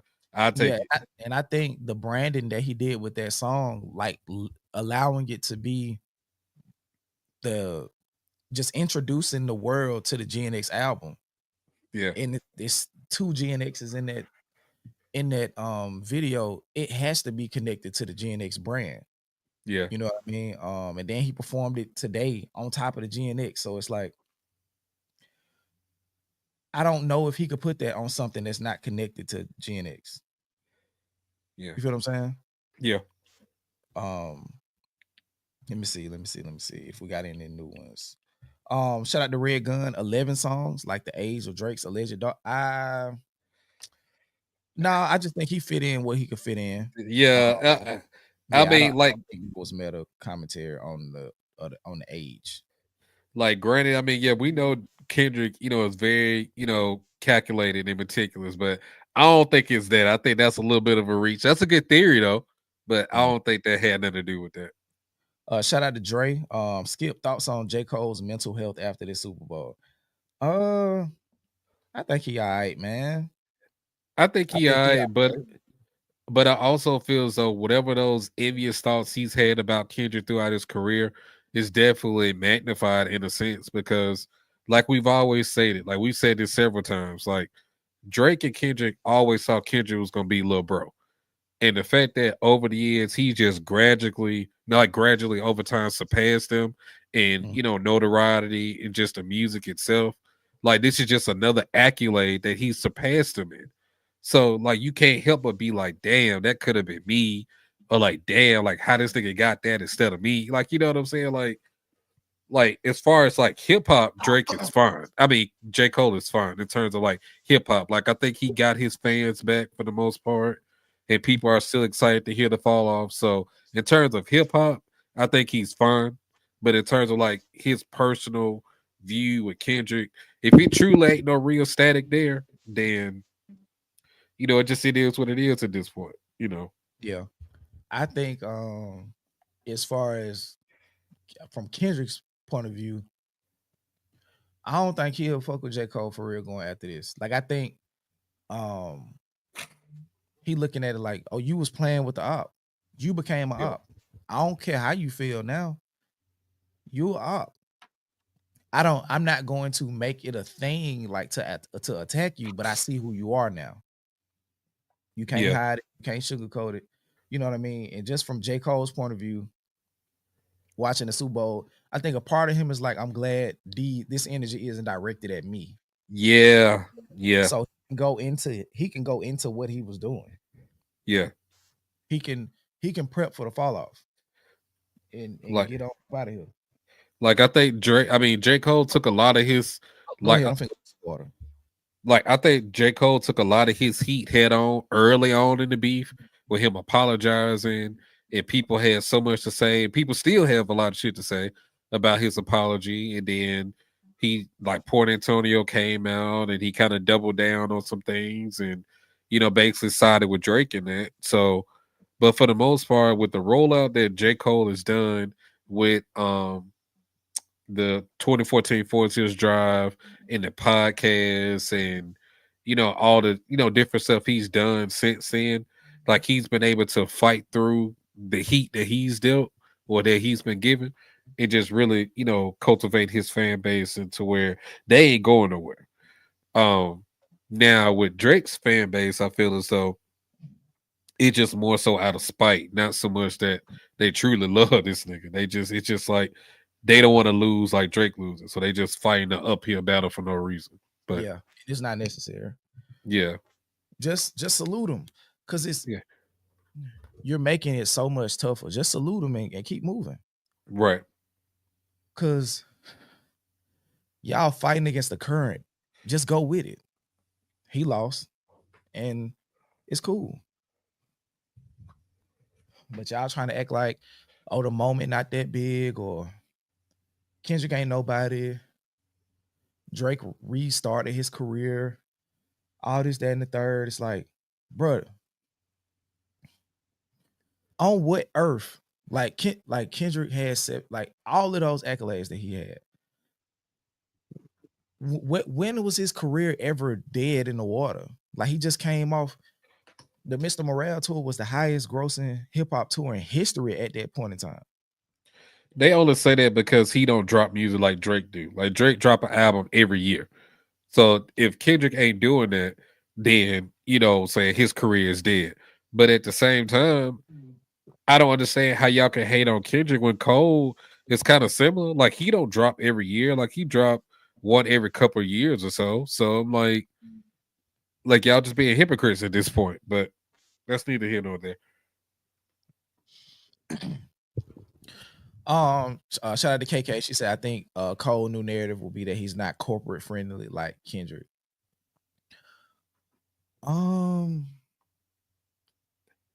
I this is one of the things that's like kind of perturbing me. How they making it seem like it's Kendrick's fault somehow that he do shit that the mass populace likes. You feel what I'm Yeah. saying? It's not his fault that people attach themselves to the amount of art that he does, the level of art that he does. Kendrick is not supposed to be liked. He's not supposed to get the same recognition as a Drake and a J. Cole. He's not supposed to be like that. And the fact that he's getting this shit off now, people don't understand it. They can't comprehend it when the whole time Kendrick's been doing this shit at a high level his whole career. Yeah. And in all actuality, he's been zagging when the industry was going a different way the entire time. Like Right. nobody expected him to do To Pimp a Butterfly after Good Kid, Mad City. Nobody expected that. Yep. You know what I mean? Like he completely stripped down everything that people who came to know him through Good Kid, Mad City. He kind of got rid of all of that and Yeah. brought his way and then created To Pimp a Butterfly with a completely different energy. Yeah. So and then he recreated himself again with Damn and again with Mr. Morale. So it's like Kendrick isn't super like corporate like they had like Kendrick on a bunch of commercials. No, yeah. Like this whole media darling bullshit that a lot of people be saying, it's like y'all gotta chill. Like Drake was in the commercial dancing to Bad Blood. That was Drake. Yeah. Like Drake hosted the ESPYs. Like Yeah. y'all, like, bro, we gotta like really like see, and there's nothing wrong with that. Like Drake was always the person who was shown the most love by the media. I think J. Cole was just always third. Like he just never was that desirable because um Drake and Kendrick already existed. And I'm not saying it as a slight. It's just J. Cole didn't do anything to warrant that. Like Kendrick didn't get there by anything outside of his skill. Mm, Cause truth be told, he just doing the shit that they don't want him to do so good that they ain't got no choice but to accept it. yeah. You And think the they fact go ahead. hold on real quick. Y'all think that they wanted Kendrick on stage at the Grammys, like performing Black of the Bear Mm, yeah. and Triple X and shit like that? Those aren't things that's like that's not corporate friendly. He just made it to a point where they can't deny him. And I think people need to give him respect for that. Like he's continued to like approach hip hop um Like he said in the as interview, underground as possible. Yeah. like he said, like it's art. Like he really, when he did the interview with Ebro and the desk, like that was really one of his driving points. That like hip hop is a art form. Like Mm, people really forget that a lot of times. He was like, I always try to put that aspect first in my music because life imitates art and art imitates life. It's the same shit. So it's just kind of like people lose aspect of that because everything is so gimmicky with the music that they put out and facts. things like that. And he just kind of like, I'm not on it. I've never been on it in my entire career. Like you can't look through his discography and look and see if he got a too sexy song in there. You're Yeah. not gonna find that. You just not. That's a gimmicky song, like that Kendrick didn't have to make to get a number one. Yeah. All the So opportunities he had to sell out, he never took one. exactly. Yeah. So and I'm just gonna be real about this shit. Even if Kendrick did sell out, which I don't think so, but even if he did somehow sell out some kind of way, right? It damn sure don't look like it. It damn sure look like it. Everything that he's done in his career look like he's moving on intent and Yeah. integrity and realness, like authenticity. Everything looks like that. And that's all you need in terms of perception to your audience is what you give to them. And that's Yeah. what I feel. So I don't feel like this is some corporate shit or this some like colonizer shit, you know what I'm saying, wave riding shit, culture appropriation type shit. I don't feel none of that type shit. But all those things I just mentioned, who can those be appointed to? Aubrey for 100, Alex. Exactly, exactly. Like, so come on, man. Let's just be real about this shit. And then I would look at it different. Like, let's say if pre Good Kid, he was a different person. Right, All of the stuff that he's content wise, he never changed. right, He never changed. If you go back and listen to the Kendrick Lamar EP, he talking about a lot of that same stuff to this day. Like you can find a lot of that in his more successful commercial albums. Like Kendrick never switched up. He never switched up. I think when you become a superstar, um, there is a lot of pressure to switch up, and he just Yeah. continued to go against the current and do what he felt was the most authentic to him. And if Right. that means he won't get 600,000 first week, then that's just what it is. Right. Because his mission is bigger than doing whatever he got to do to get the most sales. And that's why Drake don't have an identity.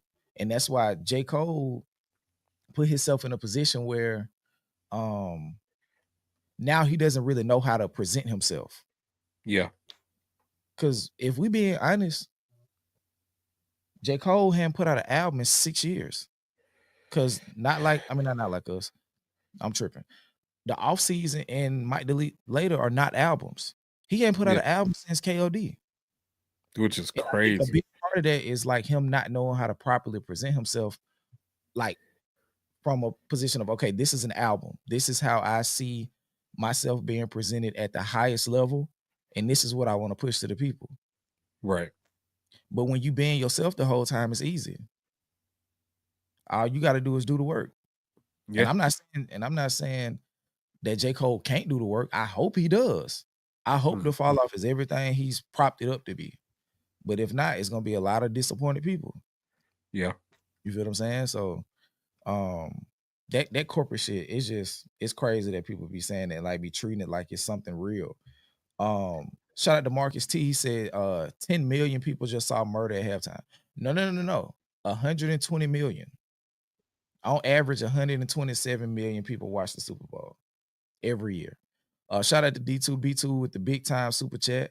Shout out to Skip and DJ. Crash Out Kenny is my favorite iteration of Kendrick Lamar. I get that, because it's kind of it kind of encapsulates a lot of the energy that he sprinkles in a lot of his music. You don't really get it a lot.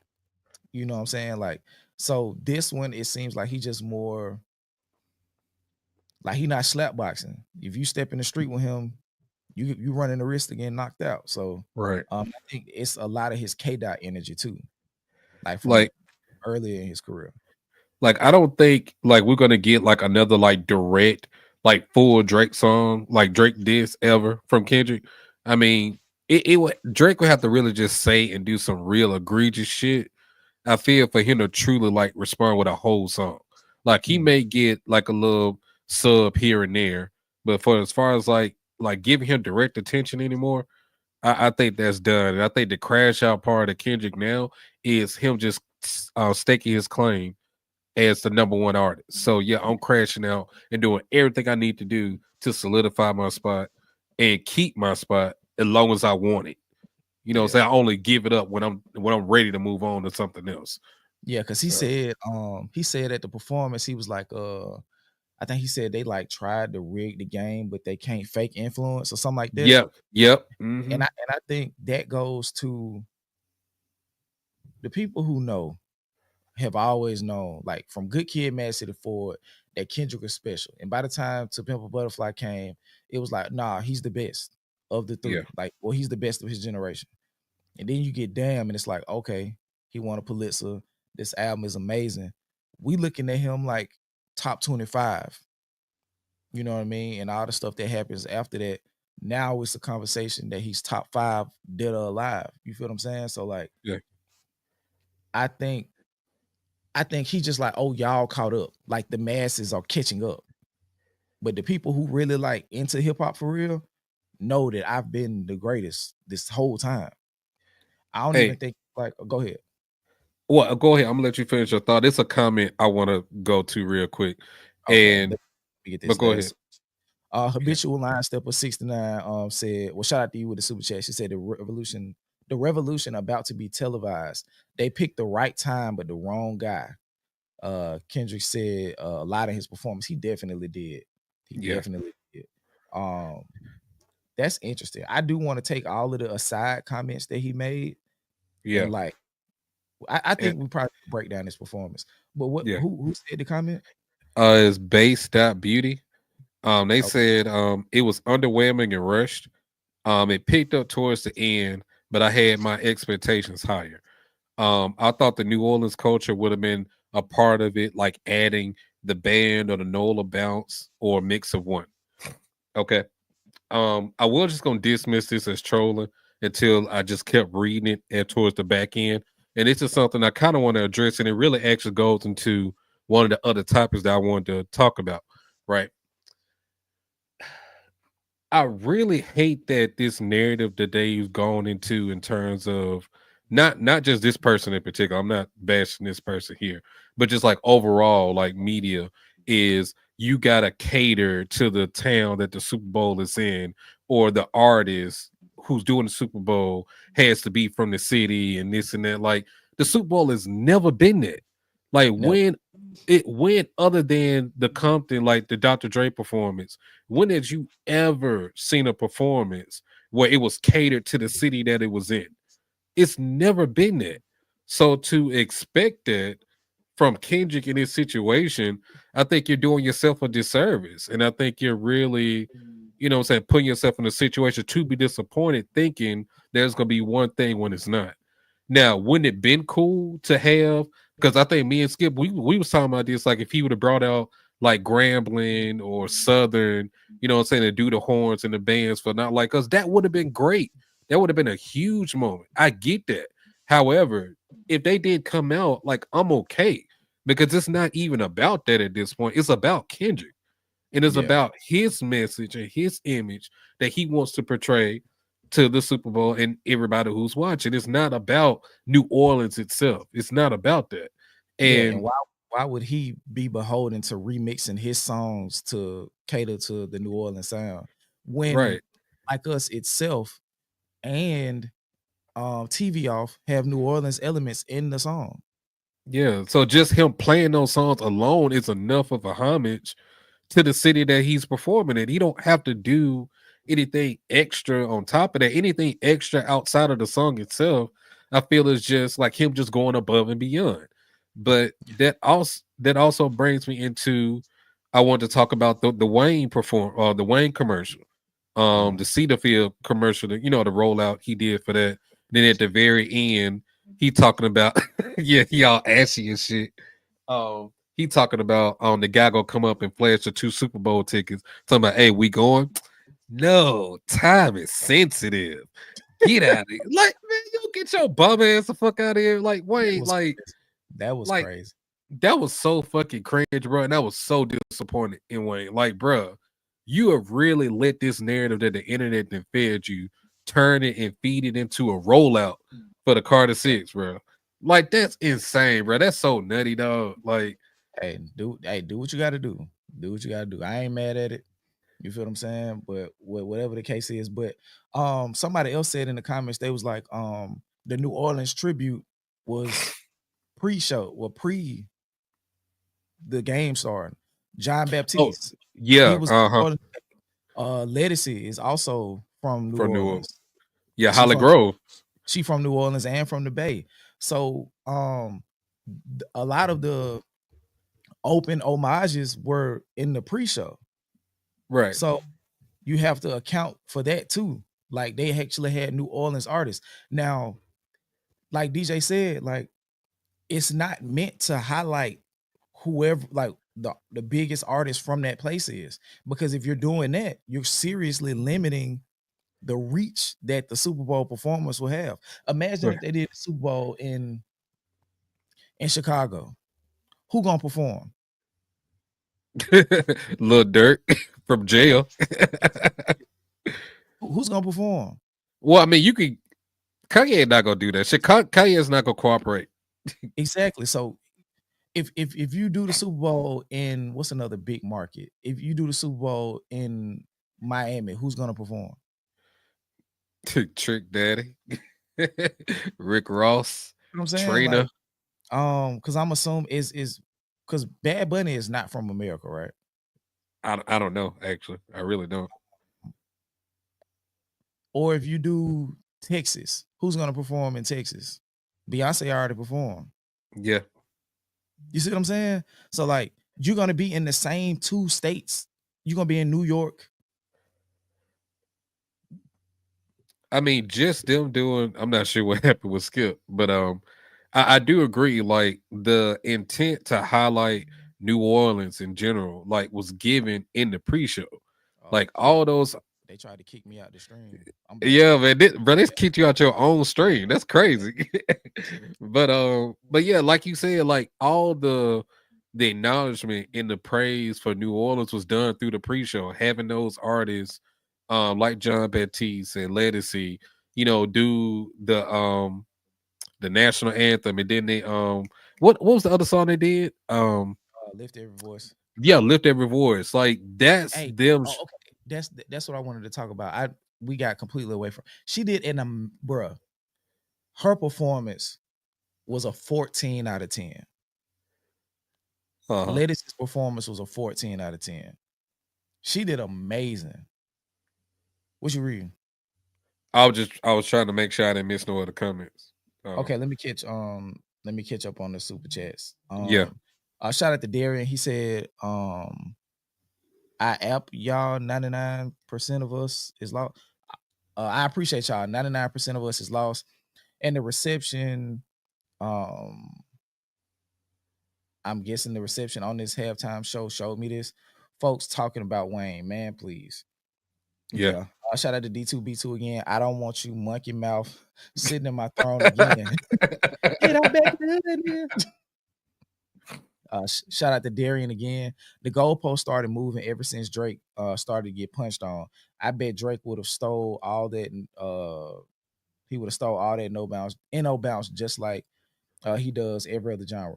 And that's the thing. Now, if Drake would have won this battle and he would have performed at the Super Bowl, it wouldn't be no, oh, it's in New Orleans. Like, nah, bro, like that's never been the case. That's never been the case, and it probably never will be the case, where it's mandated that the performing artist is from the city that they performing in.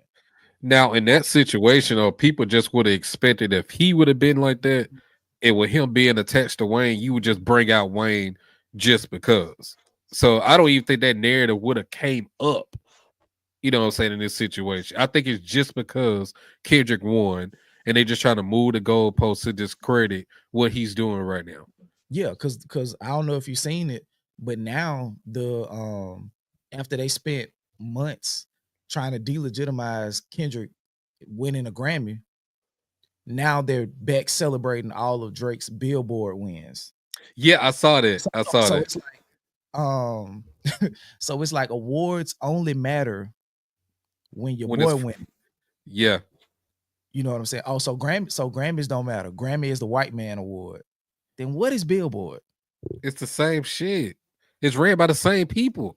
What the fuck are y'all talking about, bro? They talk about Billboard is more music focused because so they care more about the actual music and the fact that Drake is winning. No, they don't. Drake is winning the music awards. His awards matter more. Like, come on, bro. No, they don't. That's like comparing a BT award to a VMA. An award is an award, and also the Billboard they only actually just go by numbers. They don't go by the quality of the music. They don't do subjective panel reviews and stuff like that. They go by what has the highest numbers. It's actually an easier award to dull out than a Grammy. Like, great, I'm pretty sure like your bag and your number goes up if you win all these Billboard awards. I get that. But it's different. I've never heard somebody say, and the Billboard, we're about to have a performance from a 15-time Billboard award winning artist. No, they don't do that. They say Grammy award winning. They don't mention Billboard wins. Yeah, that's all I'm about to say. Like, you don't ever hear but when it comes to the Grammys, regardless of how y'all feel about this shit, the Grammys hold weight and they make your career go. I don't care who it is. Even if you just Grammy nominated, you just being nominated alone is enough to move your career forward. Even if you never win the shit. So like stop it. Let me say this to the people who feel like we aren't being objective about the Grammys. The Grammys don't always get it right. The Grammys have a very checkered past as far as getting it wrong. Nas didn't win his first Grammy until 30 years in his career. So they don't get it right all the time. But as far as prestige goes and what the Grammys is meant to be, the Grammys is the award for music. Just like the Oscars is the award for film. Right. The Billboard Award is something completely different. It does not hold the same prestige or weight that a Grammy does. That's why him having 39, like I didn't even know that until yesterday, until the narrative shifted after Kendrick won the Grammy, and now they're like, okay, well Drake gotta, because I think Kendrick may have like 7 billboards, but it's like nobody cares about the Billboard Awards, bro. And then also too, when you look at it, as far as like the competition of the award, the Grammys, you're being put up against not only your peers, but you're getting put up against other genres and on the other side of the pool, the other side of the pond. That's who you going against. You going against the Billie Eilishes, you going against the Taylor Swifts, you going against Sabrina Carpenter's. Like your competition to win a Grammy is so much tougher than to get a Billboard award. Isn't like it's crazy. So yeah, it absolutely means more to have a Grammy versus the Billboard Awards. Like you said, I didn't even know he had that many I knew he had, until I knew um shortly after, I'm thinking at the Scorpion, I think he won like 10 in a night. It was that night that Adonis went with him. He won like 10. He had a bunch in his hand and he had some on the floor next to Adonis. He won a lot, but it's like I just don't like how the story always shifts to benefit Drake in some way. Cause for example, now they talking about numbers don't lie, right? yeah. But the numbers lied when Not Like Us was shooting through the moon. Like, so Mhm. y'all telling me and y'all expect me to believe that the only person that's having numbers fudged for them is Kendrick. But Drake been number one in the genre for 15 years and don't nobody see nothing inorganic about that. Let me It's get back. a it's a Go ahead. reason why people hate Drake. It's a reason for that. And when you be at the top for as long as he have, you're gonna accumulate enemies in the industry, especially when you move the way we see that he's been moving behind the scenes. Like, come on, bro. Like, let's just stop it. But Yeah. I think it's some super chats in there. Yeah, shout out to Chef Alexander Mack for the super chat. Break down the performance, please. Don't miss nothing. Side note, Lil, like Wayne said, don't be sensitive. K Dot doing his vibes only. Sorry, Nola band and vibes. Yeah, I mean, the, I can see how people will be like, well, I wish he would have done like had a band for Not Like Us. Okay, I can see that because I thought he would do it too, but he didn't. And they made that part of the moment. They made that moment in the performance huge anyway. Yeah, It was huge anyway. So just let it be. Just let it yeah. be. Because I could understand if he did something instead of that and it sucked, then it's like, okay, well, you still could have did that. Shout out to Chef again. Everybody who crying about including New Orleans, be like Wayne, stop being sensitive. It's K Dot's moment. People like that is just subliminally dissing K Dot. K Dot is doing it for the culture. Be happy. That's a fact. Yep. And D2B2 again. Shout out to him sponsoring yet another chat. Say Drake, Aubrey is lucky that Crash Out Kenny didn't rap the first verse of Meet the Grams to Adonis. That would have been tough to watch. Stop Yeah. playing with the dude Veggie, he turns y'all into a song. That's a fact. He told him to stop playing with him too. Shout out to Dre. Ye ain't never acted a fool at billboards. That's a fact. Because it's not important like that. And Yeah. somebody said they said the Grammys is like the Oscars and billboards is like the Video Music Awards. Pretty much. But like I said, I hate that we even got to compare it like that. You know what I'm saying? Because I mean, that's still an accomplishment to get Yeah. those Billboard awards. But the fact that y'all trying to flip and change the narrative to make it seem like it's more than what it is, then yeah, I got to shit on it a little bit because y'all bullshitting right now, man. Like, stop it. Like, y'all just hating on Kendrick in his moment. Y'all trying to spoil his moment so bad, and I just don't understand it, bro. Like, you get nothing from doing it, nothing at That's all. a fact. It's a fact. I'm looking through to see if it's something I missed. Um, Miss James 85 said facts and a Pulitzer. This another one that I want to talk about right here. Shout out to Exquisite Coils. He's worked on his mental health and takes time away from the limelight. He's done the inner work and has a strong support system. Yep. That's dope. And Base Beauty says numbers shouldn't validate the craft, skill, natural talent. It became a numbers game, and I'm glad Dot is shifting the atmosphere.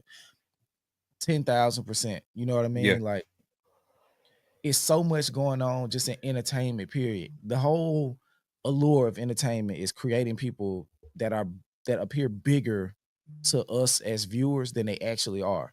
Like, I don't know if a lot of y'all know this, but when they record or when they film people and take pictures of them, they take pictures at a lower vantage point than the actual person who's being taken a photo of, to make Right. them look taller, to make them Yeah. look larger. So, like, let's say if you standing up and you 5'8", I'm gonna get I might kneel to take that picture so you look taller.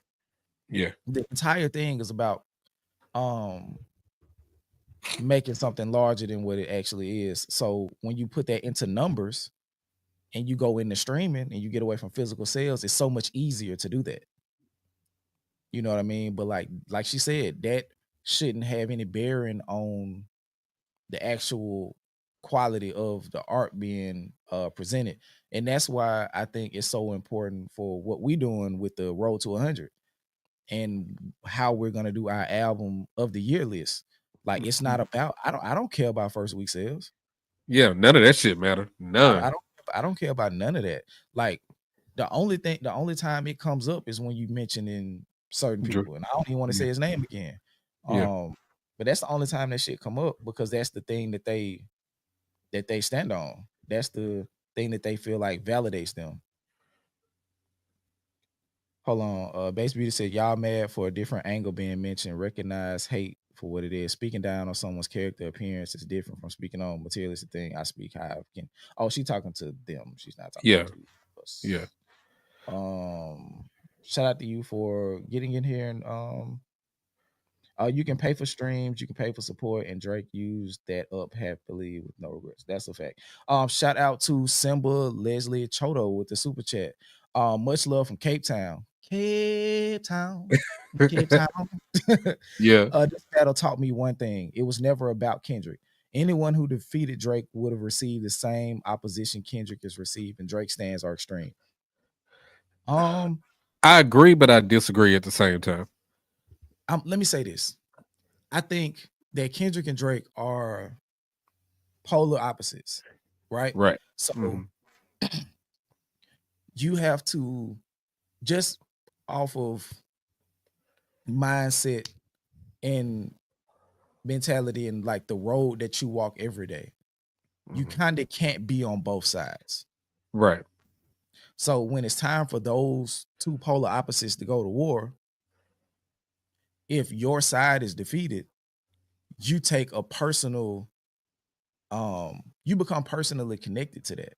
So, like, let's Mhm. say if Kendrick's whole thing is about approaching the craft with integrity, authenticity, intellect, creativity, and all of these other things, as Drake, it is about just win, win, win, win, win. Mhm. All of the other things, morality and all that stuff, to hell with that.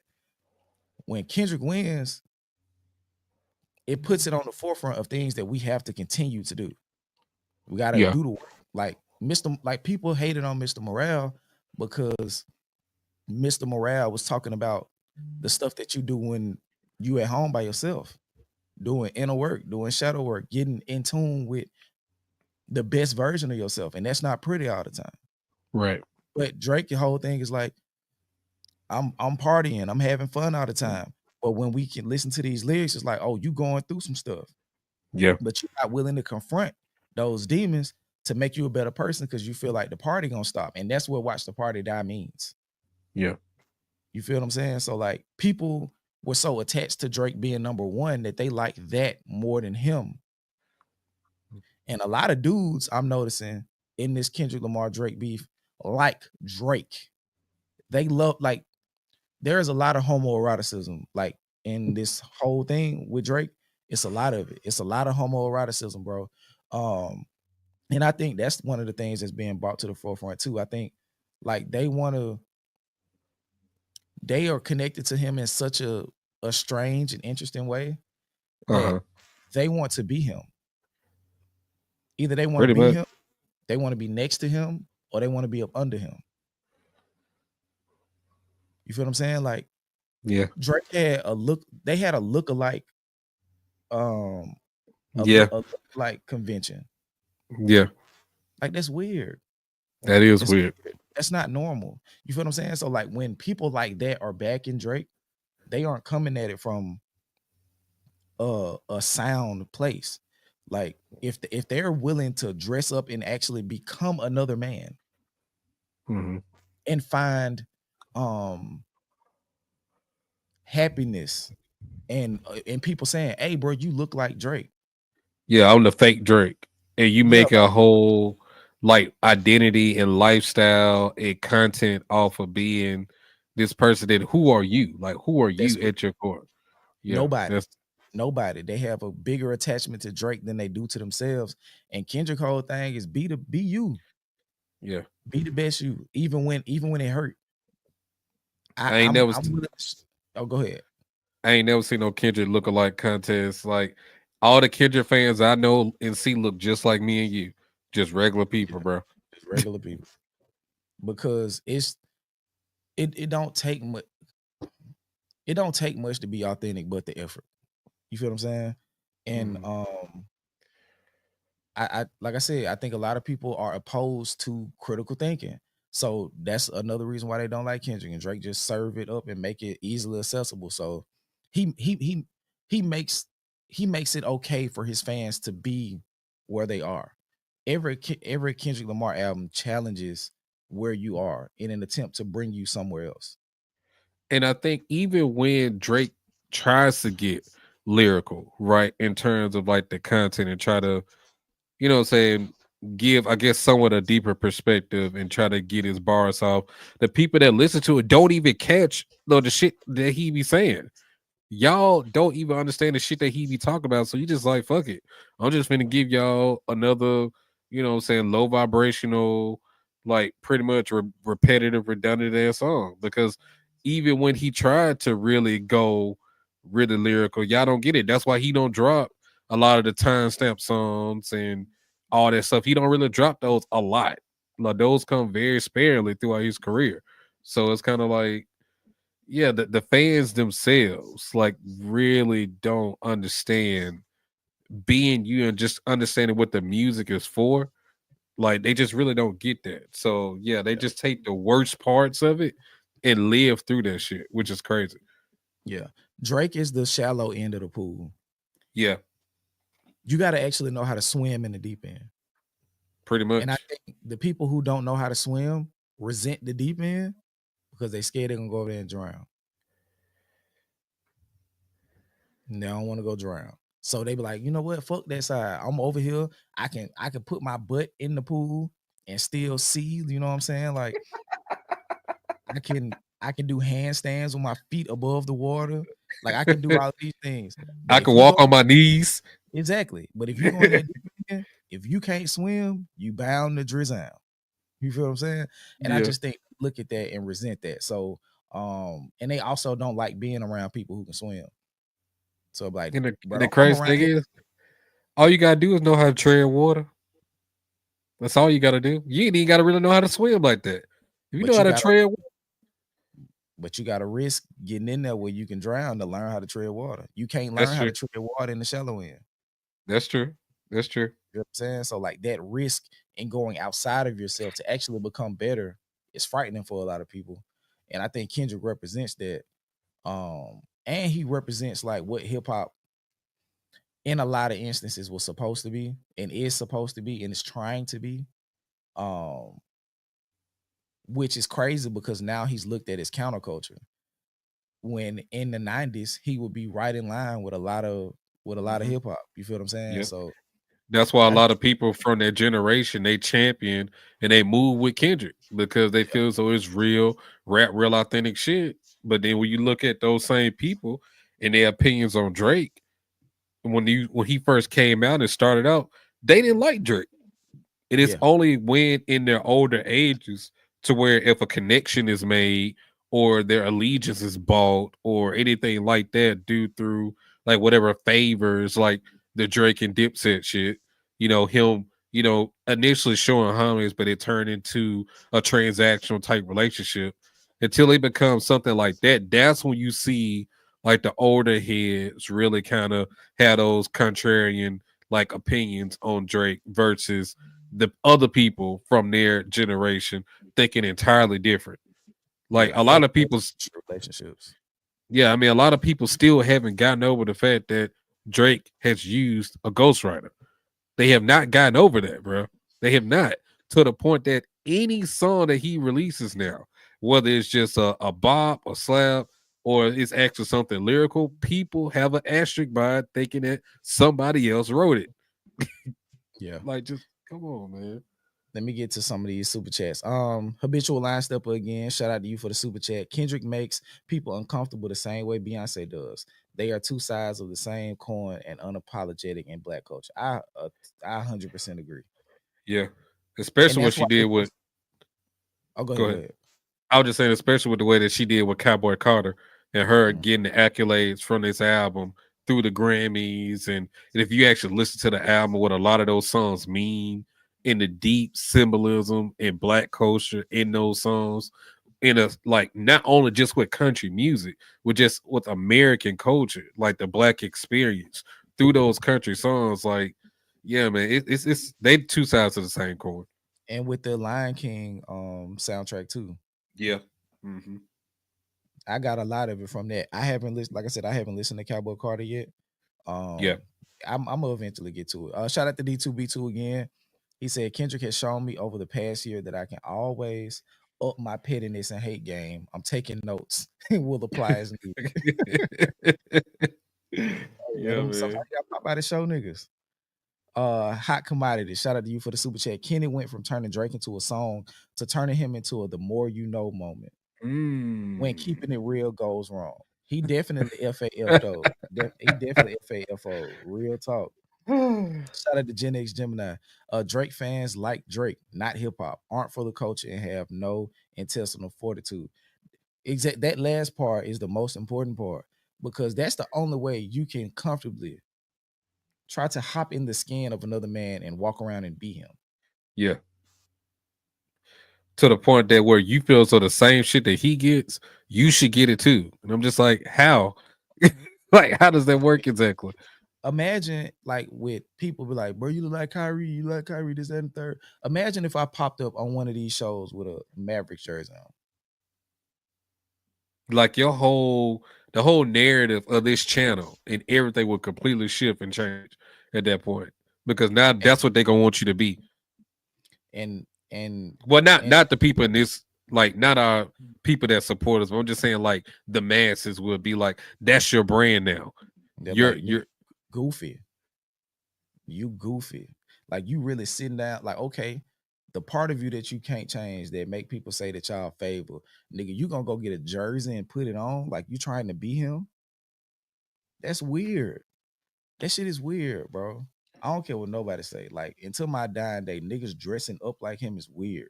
Like niggas getting the Drake braids to it's because it all goes back to I like him and I want to look like him. Uh shout out to Down and Dixie. Because that at the end of the day, that'll make me close to him. And a lot of them dudes was the dudes who was watching that video that he had when it came out. It's just Mhm. weird. Shout out to Down and Dixie said Drake has never grown as an artist because Aubrey has refused to grow into a man. That's a fact. He definitely suffers from arrested development. And his fans are the same way. The world is growing up and leaving them behind and they're uncomfortable. That's a fact. Yeah. Yep. That's a fact. And I think that's the best way to put it for me.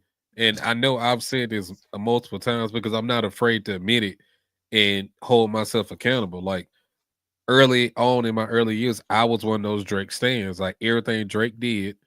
Now granted, I wasn't going as far as to try to dress up and be like this nigga, but I support this music wholeheartedly. Like it was nothing bad you could say about a Drake album or a Drake song or a Drake. Like I would go head to head with you, breaking down bars like, nah, Drake is that nigga. But over time, as I've grown, what I'm saying, things just in life, my perspective has changed on a lot of shit. And a lot of shit that Drake does, I can see it from a different perspective and a different viewpoint. I'm like, I would never do none of this shit that he be doing. Like that. Like I'm just being honest, bro. Like I would never do none of this shit. So I'm just like, I don't understand why would I even attach myself so heavily to something that I wouldn't carry in my everyday life. You know what I'm saying? So it's just kind of like a lot of shit that he do. It's just kind of like I don't really vibe with that shit. I don't, and I don't respect it. And then a lot of the shit that's come out during this beef, yes, I definitely don't respect that shit. I Yeah. definitely don't.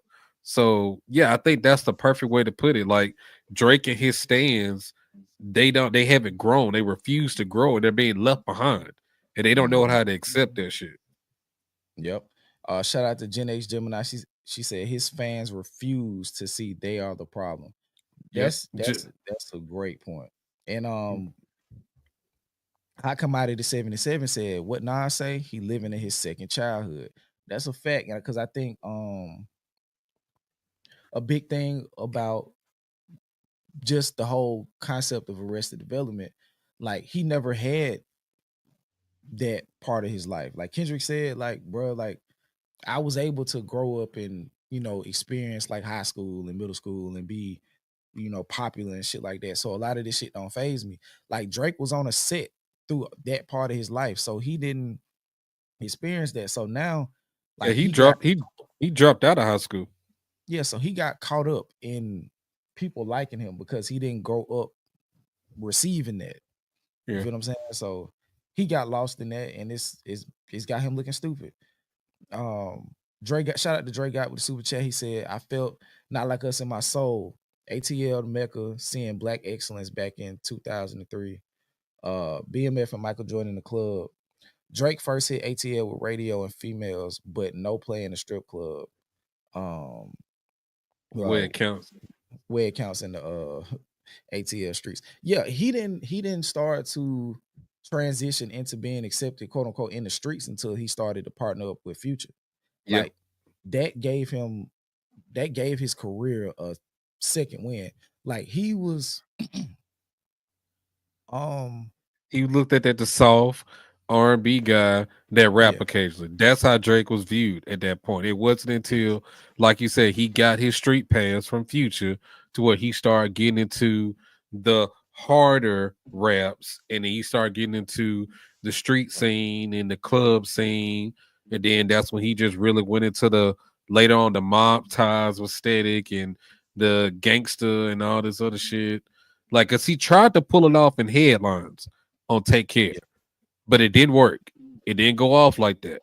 So he had to go back to his regular shit until he started popping out with Future. Then it's like, yeah, we all black, mobbing up, then 666, and yeah, like, yeah, just weird. Like it was almost like he finally got accepted at the cool kids table, and he just took this shit too far. Now you the most street nigga at the table, yeah, but ain't never had a fight before. shit, weird. Like that's why Diddy was punching on him and slapping him and shit. Like it's just like, bro, like you forgot that this was not real. Hmm. And that's what I think happened. Drake forgot that this shit was not real. And he really be like acting like, yeah, bro, we be out here like staining shit. Like Drake, nobody around you is killing people. And nothing And is wrong with that. yeah, Like that Kendrick the don't speak on that shit from a glorifying perspective. He like, bro, I'm traumatized from this shit. yeah, And my whole mission is to show the niggas that I grew up with that was into some of that shit a better way to see the world. and Like, If Drake really stood, if he really understood culture, he would know that. But instead, he glorifies that aspect of it, and that's how we know. cause he think it's cool.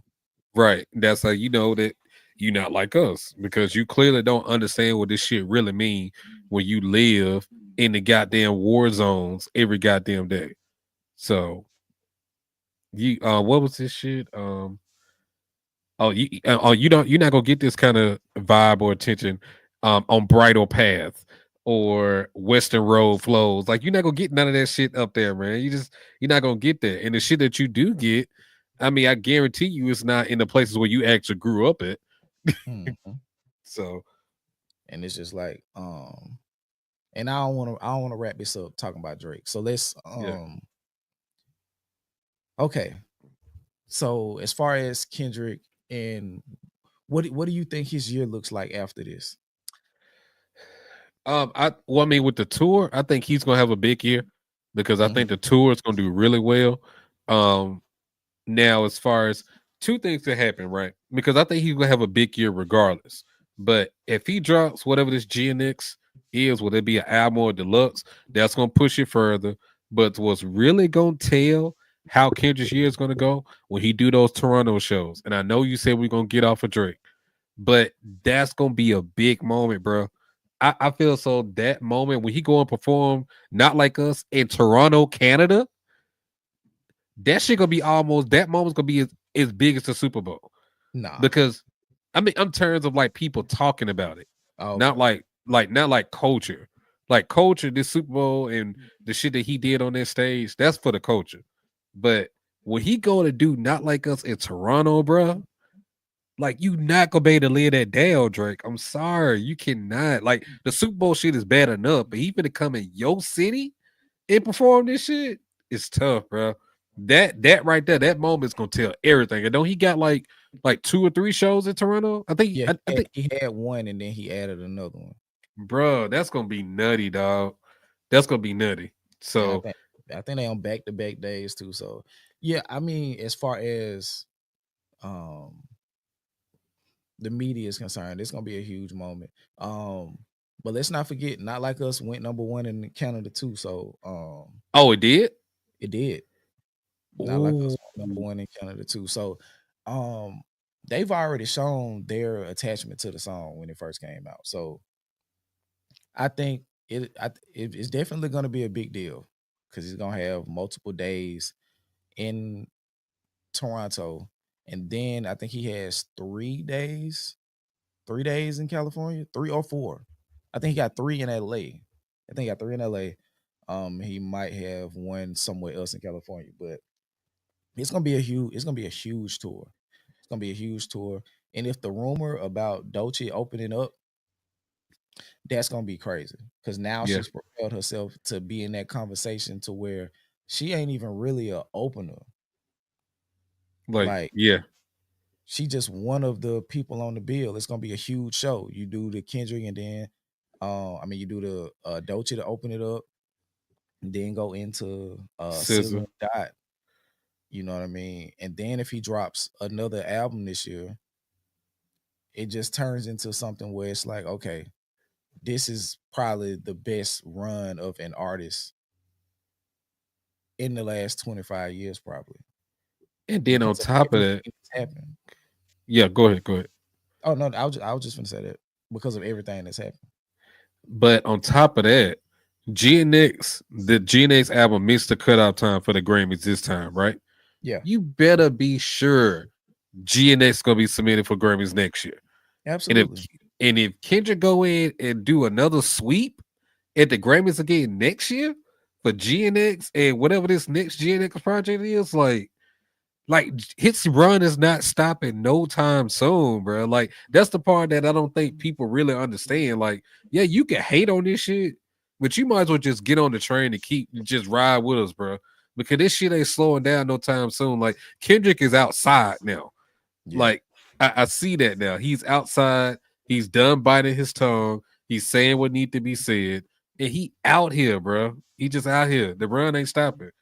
yeah, and so it's gonna be interesting. He gonna have to fight it out with Tyler the Creator for Rap Album of the Year. So that's gonna be a good fight.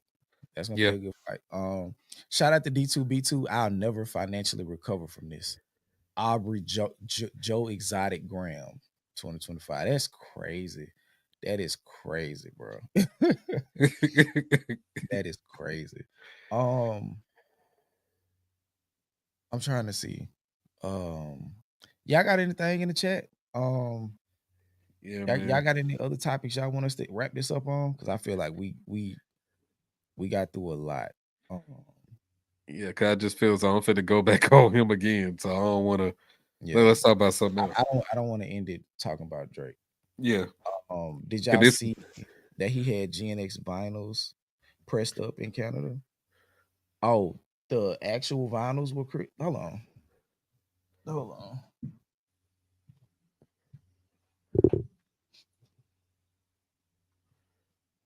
Let's see. Why this in the moment? Let's see. Yep, made in Canada. Oh, so you got the vinyl?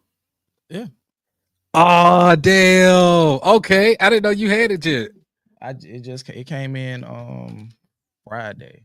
But yep, that's the only thing it say on the back for real. Other than like the labels, but as far as like words on it, it just say made in Canada. Oh, Yep, that's nutty, dog. That's so yep, nutty. that's crazy. Damn. Did you get one of the special edition ones? I didn't. I just got the regular one. I just Okay. got the regular one. Um, I Oh, so yeah, that's I so just that's going up on the wall, huh? it damn sure is. And I also think it's probably like a good time now, like once we finish the album of the year stuff, to do a real breakdown on GNX. Yeah, because we ain't done it yet. Yeah. We haven't. Let me see. His shirt post performance keep them away from me. Let me see. I think it's some super chats in there. Let me see. Shout out to Andrew. Most Super Bowl shows are in an artist decline. Kendrick is one of the few in his prime. That's a fact too. Yeah. Because I think it's like a legacy. Yeah. It's a legacy award. Right. The Weeknd was in his prime too. I say that, and And I think Beyonce was. Beyonce was smack dab in the middle of hers because that was after Lemonade, right? Yeah. Yeah. I shout out to D2B2. That new movie with Jamie Foxx and Cameron Diaz. I wasn't feeling it at all until they randomly threw in Doechie's crazy track. Shout out to Joe Doechie. Okay. I haven't seen it. I haven't seen it. I can't say I check it out. I don't be having time for shit. But yeah, I got the 180 gram vinyl. So I don't even know. Let me open it. Let's see what's going on. Yeah. Let's do a live unboxing.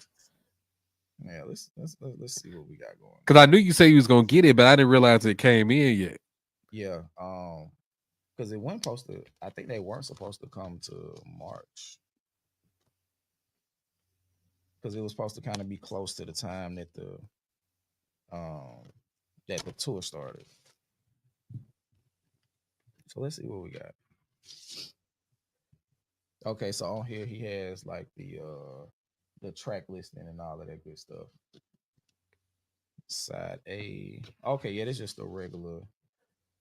Yeah, I just got the regular just a regular black version. I Okay. didn't get the blue version or the green version. Cause that whole gonna play the same, I guess. And I got enough 2 LP albums. I think the the that beautiful twisted fantasy, I think it's 3 vinyls. I think it's 3 separate discs. But yeah, man. Uh if y'all know anybody who knows how to do merch, tell them to reach out to us. We want to Yeah. get some We Are the Cypher merch for y'all. But yeah, man, I think that's it. Let me make sure that there aren't any super chats left. No, we got through all the super chats. Hey man, we greatly appreciate y'all.